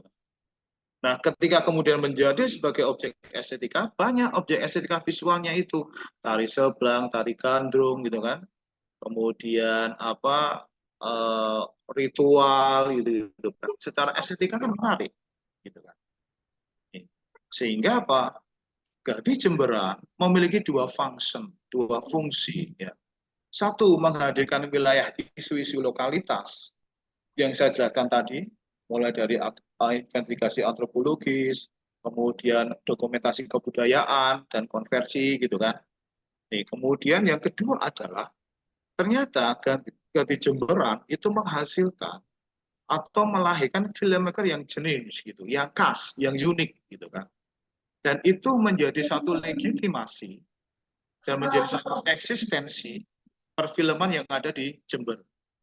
Sehingga apa? Saya katakan tadi, ini menjadi penanda gitu kan, bagaimana generasi muda di Tapal Kuda punya potensi besar mengeksplorasi budaya lokal, ya, mengeksplorasi Gati Jemberan, ya, dalam konteks tadi fenomena sosial, antropologi visual dan semacamnya itu menjadi sebuah produk akademik kreatif, menjadi sebuah produk kreativitas industri kreatif yaitu film. Tantangannya ada di sini nih. Komersialisasi, non komersialisasi. Kalau jadi Jemberan, ketika ngomong komersialisasi dia berhadapan dengan ekosistem eksebisi film yang berorientasi pasar. Berhadapan dengan keberterimaan publik, rekognisi kreatif dan estetika. Bagaimana publik mau hadir nonton dengan mau berkontribusi membayar tiket. Apakah film Gati Jemberan itu menghibur dan memiliki daya jual kepada masyarakat umum? Ada di situ tuh. Nah, saya lihat tadi pada satu sisi sebagai sebuah produk yang non komersialisasi, film-film Gati Jemberan itu menjadi tontonan alternatif. Ketika bicara diseminasi, dia menjadi mengarah kepada event-event festival, gitu kan, memperkaya konten-konten festival. Di situ ada idealisme sineas yang masih sangat kuat. Tidak berorientasi pada komersialisasi, tapi berorientasi pada pendokumentasian kebudayaan gitu kan. Kemudian bagian dari menginventarisasi potensi antropologis seperti itu. Lebih mereka bentuk edukasi dan semacamnya itu. Kemudian berani mengangkat lokal ya kepada publik, isu lokal yang berat kepada publik. Nah, kemudian saya katakan lebih kuat nuansa edukasinya dibanding hiburannya. pertarungannya ada di situ. Pertarungannya ada di situ tuh. Nih, ya. Sehingga problematiknya itu berada di dua hal ini. Tergantung kemudian bagaimana para komunitas mensikapi ini gitu. Mensikapi itu. Tapi saya mengkalkulasikan film karya komunitas Gati Jemberan lebih mengarah ke bentuk yang non komersialisasi. Terakhir di sini adalah diseminasi, ya ruang-ruang diseminasi, ruang-ruang distribusi film-film produk kreatif dari para komunitas film yang ada di Jember, Tapal Kuda terutama ya, itu tadi dengan memanfaatkan festival-festival film. Nah, UNED itu kemudian dengan UNED ya, UNED Film Festival itu mengakomodasi potensi dari sinias-sinias muda yang ada di Tapal Kuda gitu kan, dengan memberikan ruang-ruang diseminasi bagi karya-karya mereka ya. Silakan bahasa-bahasa visual film yang berkaitan dengan potensi-potensi lokal yang ada di Tapal Kuda itu didokumentasikan gitu kan. Dan UNED menjadi salah satu bagian dari gerakan kultural ya, gerakan kultural ya, gerakan kebudayaan gitu kan. Jalan kebudayaan gitu ya. Itu yang mendokumentasikan budaya dan kearifan lokal ya sebagai medium visual film gitu kan. Yang kedua, beberapa komunitas mendistribusikan melalui platform film freeway ya, sesuatu yang satu platform yang kemudian bebas dia memperkenalkan karya-karya dari berbagai produk kreatif film gitu ya, dari berbagai negara dan semacamnya itu. Kemudian ada membuatkan platform online eksklusif dan media sosial YouTube gitu ya. Nah, terakhir mereka berkolaborasi dengan proyek kolaboratif antar komunitas dan masyarakat ya, dengan layar tancap, warung kopi, screening antar komunitas dan semacamnya. Ruang-ruang dialektik mereka ini ya dalam konteks diseminasi itu kemudian tidak semata-mata berorientasi pada komersialisasi. Tidak semata-mata berorientasi pada komersialisasi. Tapi yang sebutkan saya di atas tadi itu sebelumnya ya. Idealisme, pendokumentasian, edukasi, ya, investigasi antropologis, ya, konvensi kebudayaan. Nah, menurut saya pertarungan komunitas film itu saya yakini mereka pada jalur kebudayaan, ya, pada jalur saya katakan non komersialisasi. Kira-kira itu yang bisa saya sampaikan terkait dengan paparan saya tentang industri kreatif ya, dengan melihat potensi diseminasi karya kreatif komunitas film dan potensi Gati Jemberan. Terima kasih. Saya akhiri. Assalamualaikum warahmatullahi wabarakatuh. Waalaikumsalam warahmatullahi wabarakatuh. Terima kasih Pak Bambang. Dan ternyata sudah banyak sekali pertanyaan di kolom chat. Namun sebelumnya saya ingin menawarkan, mungkin ada yang peserta yang ingin menanyakan secara langsung bisa langsung raise hand untuk bertanya secara langsung kepada pembicara satu ataupun pembicara kedua. Baik, di sini sudah ada Saudara Tony Wardoyo. Silakan, Saudara Tony.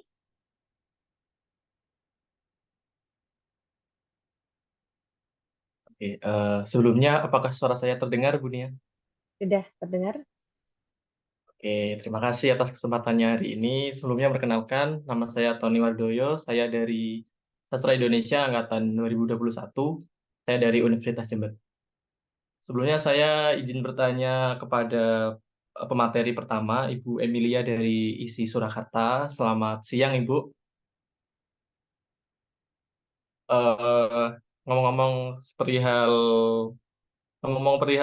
horor, kebetulan saya juga semenjak pandemi ini sering sekali nonton konten-konten horor, Ibu. Salah satunya dari channel YouTube Diari Misteri Sara dan Kisah Tanah Jawa. Nah, di channel-channel ini juga banyak membahas terkait kayak hal-hal yang berbau supranatural, terus penampakan, terus ada kayak kayak hal-hal baru mungkin begitu ya, Bu, kayak apa sih namanya? Ya, pokoknya yang berbau horor gitu ya. Nah, saya pengen tanya ke Ibu Ibu siapa? Ibu Umilia dengan konten-konten yang disajikan dalam suatu channel seperti DMS maupun Kisah Tanah Jawa tersebut, mungkin nggak sih Bu menimbulkan banyak persepsi berbeda di masyarakat? Misalnya gini, misalnya kalau dalam suatu kepercayaan itu beberapa orang percaya bahwa sukma atau roh seseorang yang sudah meninggal itu tersangkut begitu Bu di dunia bila dia meninggalnya nggak wajar. Nah, beberapa orang lagi percaya kalau jika seseorang sudah meninggal itu sukma atau rohnya bakalan berada di genggaman yang maha kuasa begitu Bu. Ini saya berdasarkan channelnya Sarah Wijayanto di episode Tante Kun. Jadi di episode Tante Kun ini si sosok kuntilanak ini meninggal bunuh diri Bu, dan dia itu rohnya tersangkut di dunia begitu. Terima kasih.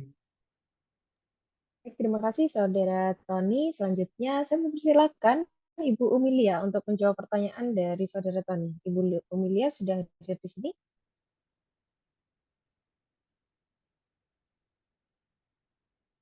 Baik, Ibu Umi.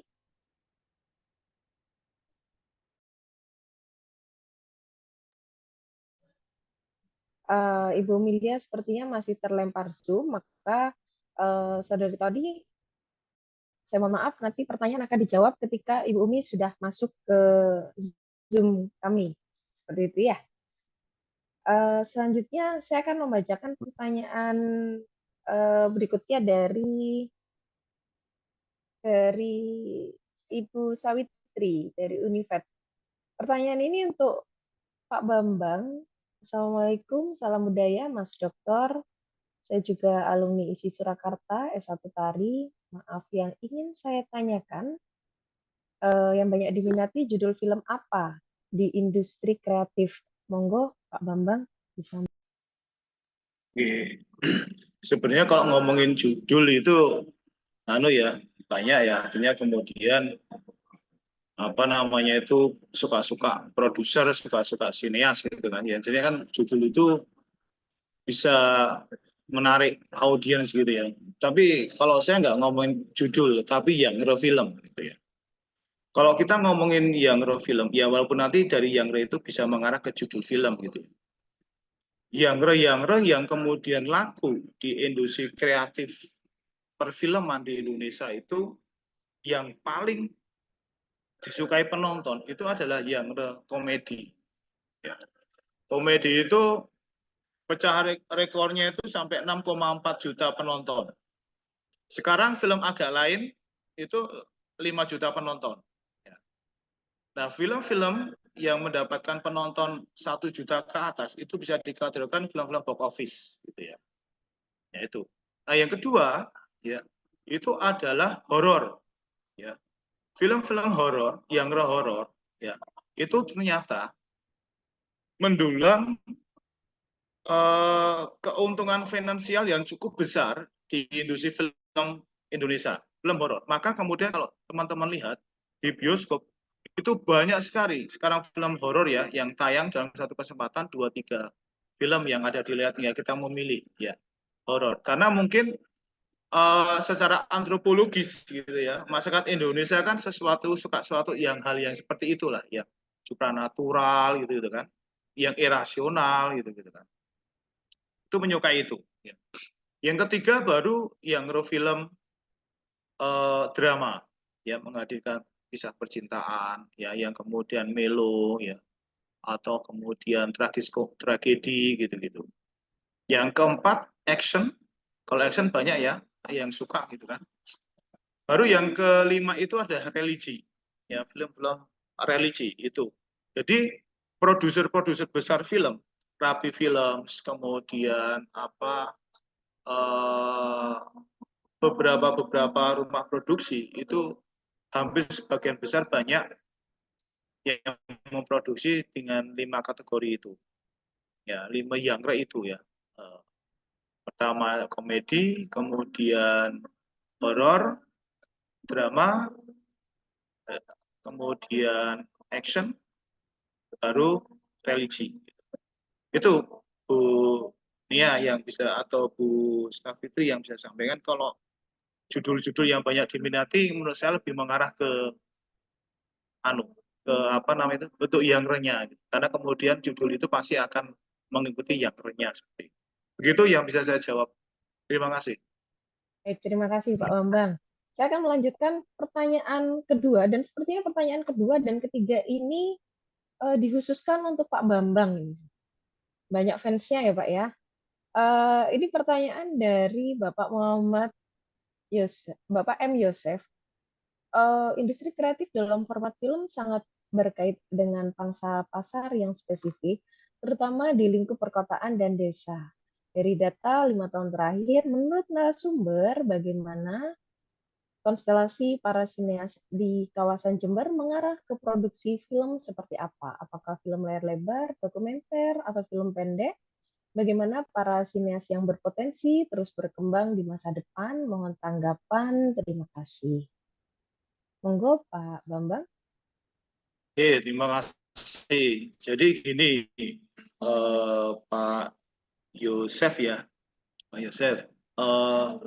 Sebenarnya spesifikasi pangsa pasar yang spesifik antara lingkup kota dan desa itu dalam konteks film tidak begitu dikenal gitu ya, tidak begitu menjadi perhitungan gitu kan.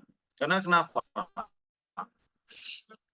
Karena kalau kita ngomongin industri eksebisi dalam konteks bioskop, itu banyak bioskop-bioskop itu yang hanya bisa diakses oleh masyarakat perkotaan, gitu. Masyarakat perkotaan gitu kan. Biasanya kategorisasi segmentasi itu bisa juga berdasarkan dengan selera tonton mereka, selera menontonnya gitu kan. Walaupun tidak menutup kemungkinan mungkin ada juga bioskop-bioskop yang ada di desa gitu kan. Tidak menutup kemungkinannya seperti itu gitu kan. Tapi biasanya segmentasinya itu bisa melihat pada selera ya, selera penonton gitu. Kemudian juga segmentasi berdasarkan dengan umur gitu ya, berdasarkan dengan umur gitu kan. Di film yang diproduksi ini segmentasinya apa? Remaja, orang dewasa, begitu seperti itu. Ini seperti itu. Nah, kalau kita lihat sineas-sineas yang ada di Jember itu, dia lebih mengarah kepada melihat potensi lokalnya, potensi-potensi budaya lokal yang ada di Jember gitu ya. Itu yang menjadi main core mereka di dalam proses berkreativitas. Misalkan ada fenomena ini Mbak, orang suka dengan pakaian bekas babi ibu. Nah itu Nadelio itu melihat potensi itu, dia kerjakan itu, dia mbak produksi itu lebih mengarah ke bentuk dokumenter ya. Jadi karya-karya film anak-anak di Jember itu, sineas-sineas Jember itu ada dua, dokumenter dan fiksi gitu kan. Tetapi kalau kita fiksi itu biasanya background-nya itu tidak terlepas dari fenomena sosial yang ada di masyarakat Jember Tapal Kuda begitu. Biasanya ada relevansi itu di situ gitu. Nah, kemudian potensi ke depannya saya meyakini di antara ribuan sineas yang belajar film, yang belajar di program televisi dan film pasti akan melahirkan sineas-sineas yang pasti ke depannya juga bisa mewarnai ya ranah ekosistem industri perfilman nasional gitu kan. Ada beberapa karya-karya sineas muda di Jember itu yang masuk kategorisasi film-film yang meskipun hanya nominasi ya di Festival Film Indonesia itu beberapa kali itu ya, ada Mas Yuda itu juga ada beberapa teman, dan tema-tema yang diusung itu tema-tema yang bersifat budaya lokal, potensi budaya lokal ya, yang saya katakan Gading Jemberan itu gitu kan. Ya, seperti itu. Jadi saya pikir kedepannya punya peluang besar gitu ya bagi sineas Indonesia. Karena apa? Tahun 2023 itu film-film Indonesia itu ternyata mewarnai festival-festival film internasional di 18 negara. Ya, artinya apa? Sineas-sineas Indonesia itu ternyata sudah diterima di komunitas film internasional gitu. Sehingga artinya apa? Artinya kita punya potensi besar ke depannya itu apabila diberikan ruang-ruang ya, ruang-ruang bagi mereka untuk mendiseminasi itu cukup besar menurut saya peluangnya di ekosistem industri kreatif itu, terutama di subsektor film. Saya pikir itu Bu Zahra dan Pak Yosef yang bisa saya jelaskan itu.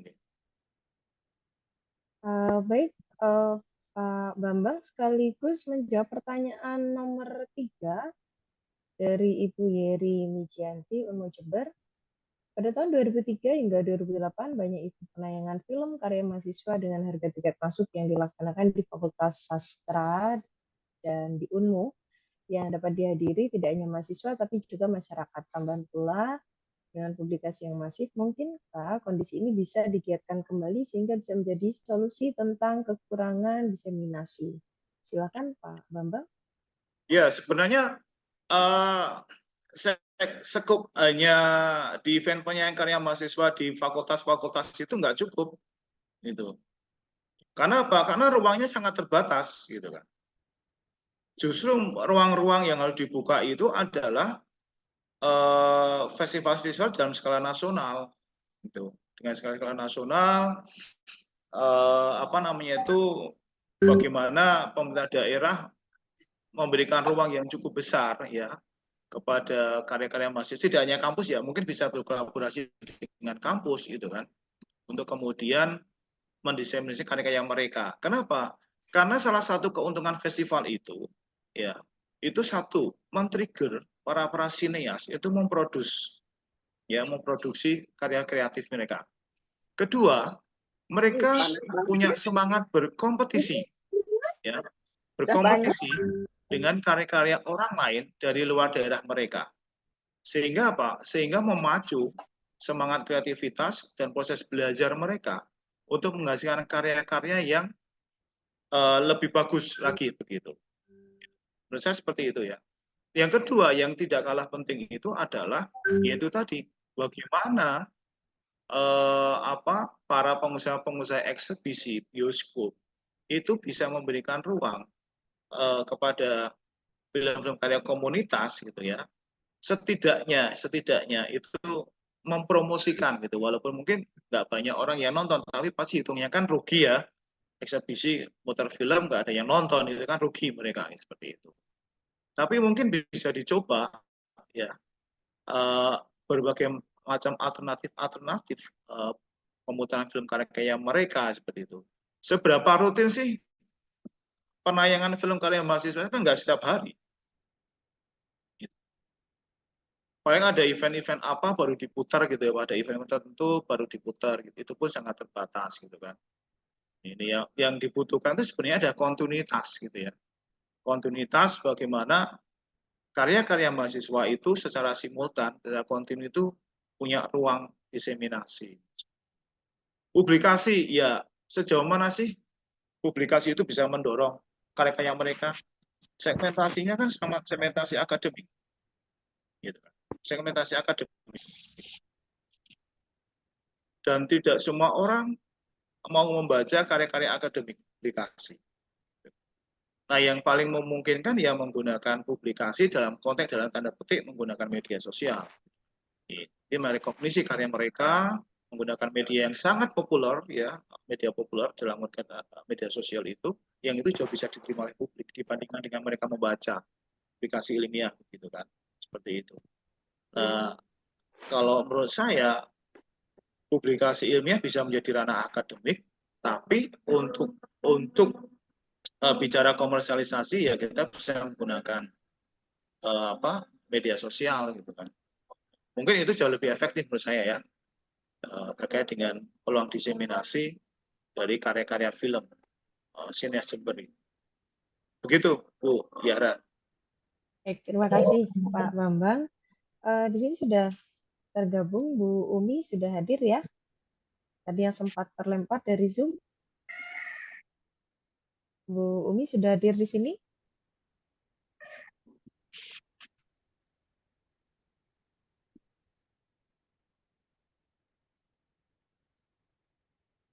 apakah Bu Umi sudah hadir di sini?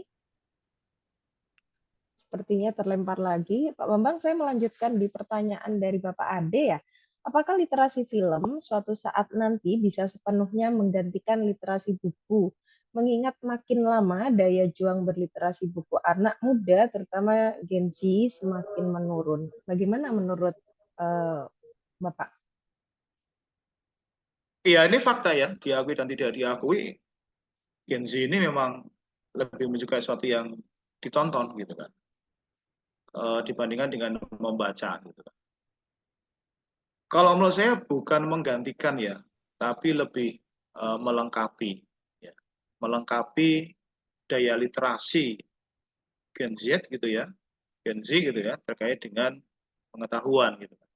Maka saya tadi menawarkan satu sintesa bagaimana Ganti Jemberan itu kemudian memiliki investigasi antropologis, kemudian bisa juga berkaitan dengan ekspresi visual, kemudian mengarah pada pendokumentasian kebudayaan gitu kan.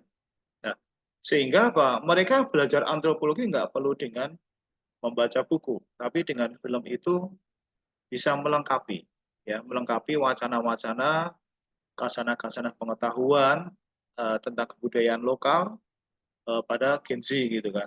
Dan saya pikir efektivitasnya mungkin akan jauh lebih kuat dengan menggunakan film, karena bahkannya bahasa visual, bahasa tonton.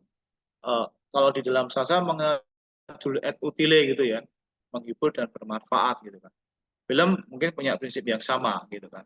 Hanya kemudian daya keberpahaman membaca dengan menonton itu jauh lebih kuat mendistraksi penontonnya di tontonan gitu kan. Lebih membekas, lebih enak gitu kan. Lebih punya kesan gitu kan di menonton gitu. Kalau menurut saya tidak menggantikan tapi melengkapi ya, melengkapi. Saya tidak berani menjustifikasi menggantikan ya karena belum ada riset, belum pernah riset gitu. Ini hanya hipotesis saya gitu kan. Melihat kebiasaan Gen Z itu yang suka dengan nonton gitu ya di TikTok, memproduksi konten-konten kreatif lah di TikTok, kemudian media sosial, kemudian di apa namanya itu di Instagram gitu kan. Mereka bermain dengan bahasa visual gitu dibandingkan dengan bahasa tulis gitu kan. Nah, itu yang menurut saya melengkapi lah literasi bagi Gen Z gitu. Gitu Bu Yahya. Baik, terima kasih Pak Bambang. Saya akan memanggil sekali lagi, Bu Umi sudah hadir lagi di sini. Selamat siang, Bu Umi. Apakah sudah hadir di sini? Baik, Bu Umi, sepertinya masih terlempar dari Zoom, sehingga karena adanya keterbatasan waktu, diskusi ini akan segera diakhiri, karena sudah waktu menunjukkan pukul 11.53. Saya mengucapkan terima kasih kepada pembicara di sini, Pak Bambang Aris yang luar biasa sekali, guru saya, dosen saya yang luar biasa memberikan penjelasan yang sesuai pantun saya ya, sangat inspiratif, berinovasi dan inspirasi. Terima kasih untuk Pak Bambang Aris dan Ibu Umi Lia. Saya mengucapkan terima kasih juga. Selanjutnya, saya mohon maaf atas segala kekurangan selama saya memandu acara, dan saya mengingatkan sekali lagi untuk para peserta, silahkan mencermati ketika akan mengisi link presensi untuk tata tulis dan alamat Zoom-nya, karena nanti sertifikat akan dikirimkan langsung kepada email masing-masing. Seperti itu. Baik, saya akan mengembalikan kepada Owara, Saudari Fatma, dipersilakan. Terima kasih Bu Nia telah memandu acara dengan baik. Banyak informasi penting yang dihadirkan dalam diskusi hari ini. Acara selanjutnya adalah penyerahan sertifikat secara simbolis kepada para pembicara dalam kontras ke-31 hari ini. Yang terhormat Dr. Randa Titi Maslikating MHum, dipersilakan. Terima kasih Mbak Fatma. Assalamualaikum warahmatullahi wabarakatuh. Terima kasih pada Ibu Dr. Umi Lia Rohani SSMA dan Bapak Dr. Babang Aris Kartiko SSMA sudah berkenan menjadi narasumber kami di Ngontras 31. Saya mewakili Ketua Hizki Jember, mewakili Bapak Dr. Heru SP Saputra, bertugas menyerahkan sertifikat kepada Ibu Umi. Ibu Umi sudah terlempar, belum bisa balik. Tetapi tetap kami akan menyerahkan sertifikat secara simbolis kepada Ibu Umilia, Dr. Umilia Rohani SSMA. Terima kasih. Semoga sertifikat ini bermanfaat untuk Ibu Umi. Kemudian selanjutnya terima kasih juga pada Bapak Dr. Bambang Aris Kartiko. Biasanya saya manggil Dik Bambang karena anak saya. Terima kasih Dik Bambang sudah selalu berkenan setiap tahun menjadi narasumber di Ngontras. Kami serahkan sertifikat. Selanjutnya ada HKI juga yang akan kami serahkan pada para narasumber. Mungkin tidak bisa hari ini, mungkin besok atau lusa akan kami kirimkan ke Ibu Umi dan Bapak Bambang Aris Kartiko. Berikut saya serahkan sertifikat, semoga bermanfaat. Terima kasih. Terima kasih Bu Titi. Saya kembalikan ke Mbak Fatma. Assalamualaikum warahmatullahi wabarakatuh. Waalaikumsalam warahmatullahi wabarakatuh. Diucapkan terima kasih. Terima kasih untuk para pembicara, Dr. Umilia Rohani SSMA dari Fakultas Seni Pertunjukan ISI Yogyakarta, Dr. Bambang Aris Kartika SSMA dari Fakultas Ilmu Budaya Universitas Jember, serta moderator Ibu Zahratul Umiyah SSM BUM yang telah memberikan diskusi yang sangat menarik. Banyak hal baru yang disampaikan dalam diskusi hari ini. Atas nama panitia, kami mengucapkan terima kasih kepada pembicara, moderator, Bapak dan Ibu peserta, dan seluruh pihak yang membantu kelancaran acara ini. Kami mohon maaf atas kekurangan dalam acara ini. Sampai jumpa pada Ngontras selanjutnya. Izinkan saya menutup dengan dua buah pantun. Masak sendiri, makan sendiri. Meski sendiri, tetaplah semangat. Terima kasih untuk para pemateri yang telah berdiskusi dengan hangat. Lihat Bapak memancing ikan, pulangnya malah membawa sepatu tua. Jika rindu mulai tak tertahankan, tunggulah saya di Ngontras 32. Selamat siang, salam sehat dan teruslah berkreasi. Wassalamualaikum warahmatullahi wabarakatuh. Waalaikumsalam. Waalaikumsalam warahmatullahi wabarakatuh. Terima kasih Pak Bambang. Terima kasih Dik Bambang. Terima kasih. Mas Bam, terima kasih. Bapak Ibu. Bapak Ibu semuanya, terima kasih. Matur nuwun semuanya, pemateri dan panitia. Pak Nur Hadi, terima kasih Bapak sudah bergabung. Matur nuwun untuk pemateri dan panitia semuanya. Pak Prof Neta juga. Pak Yusuf UI, terima kasih. Bapak Ibu semuanya, terima kasih. Terima kasih semuanya. Izin ya Mas Heru, saya ada kegiatan lain. Terima kasih Mas. Terima kasih Mas. Terima kasih Bapak Ibu semua. Pak Andu, terima kasih selalu aktif. Kita bertemu lagi di Ngontras berikutnya. Matur nuwun. Terima kasih juga Ibu. Pandu, terima kasih Pandu. Ya sama Mas Heru. Matur nuwun para semua panitia. Terima kasih.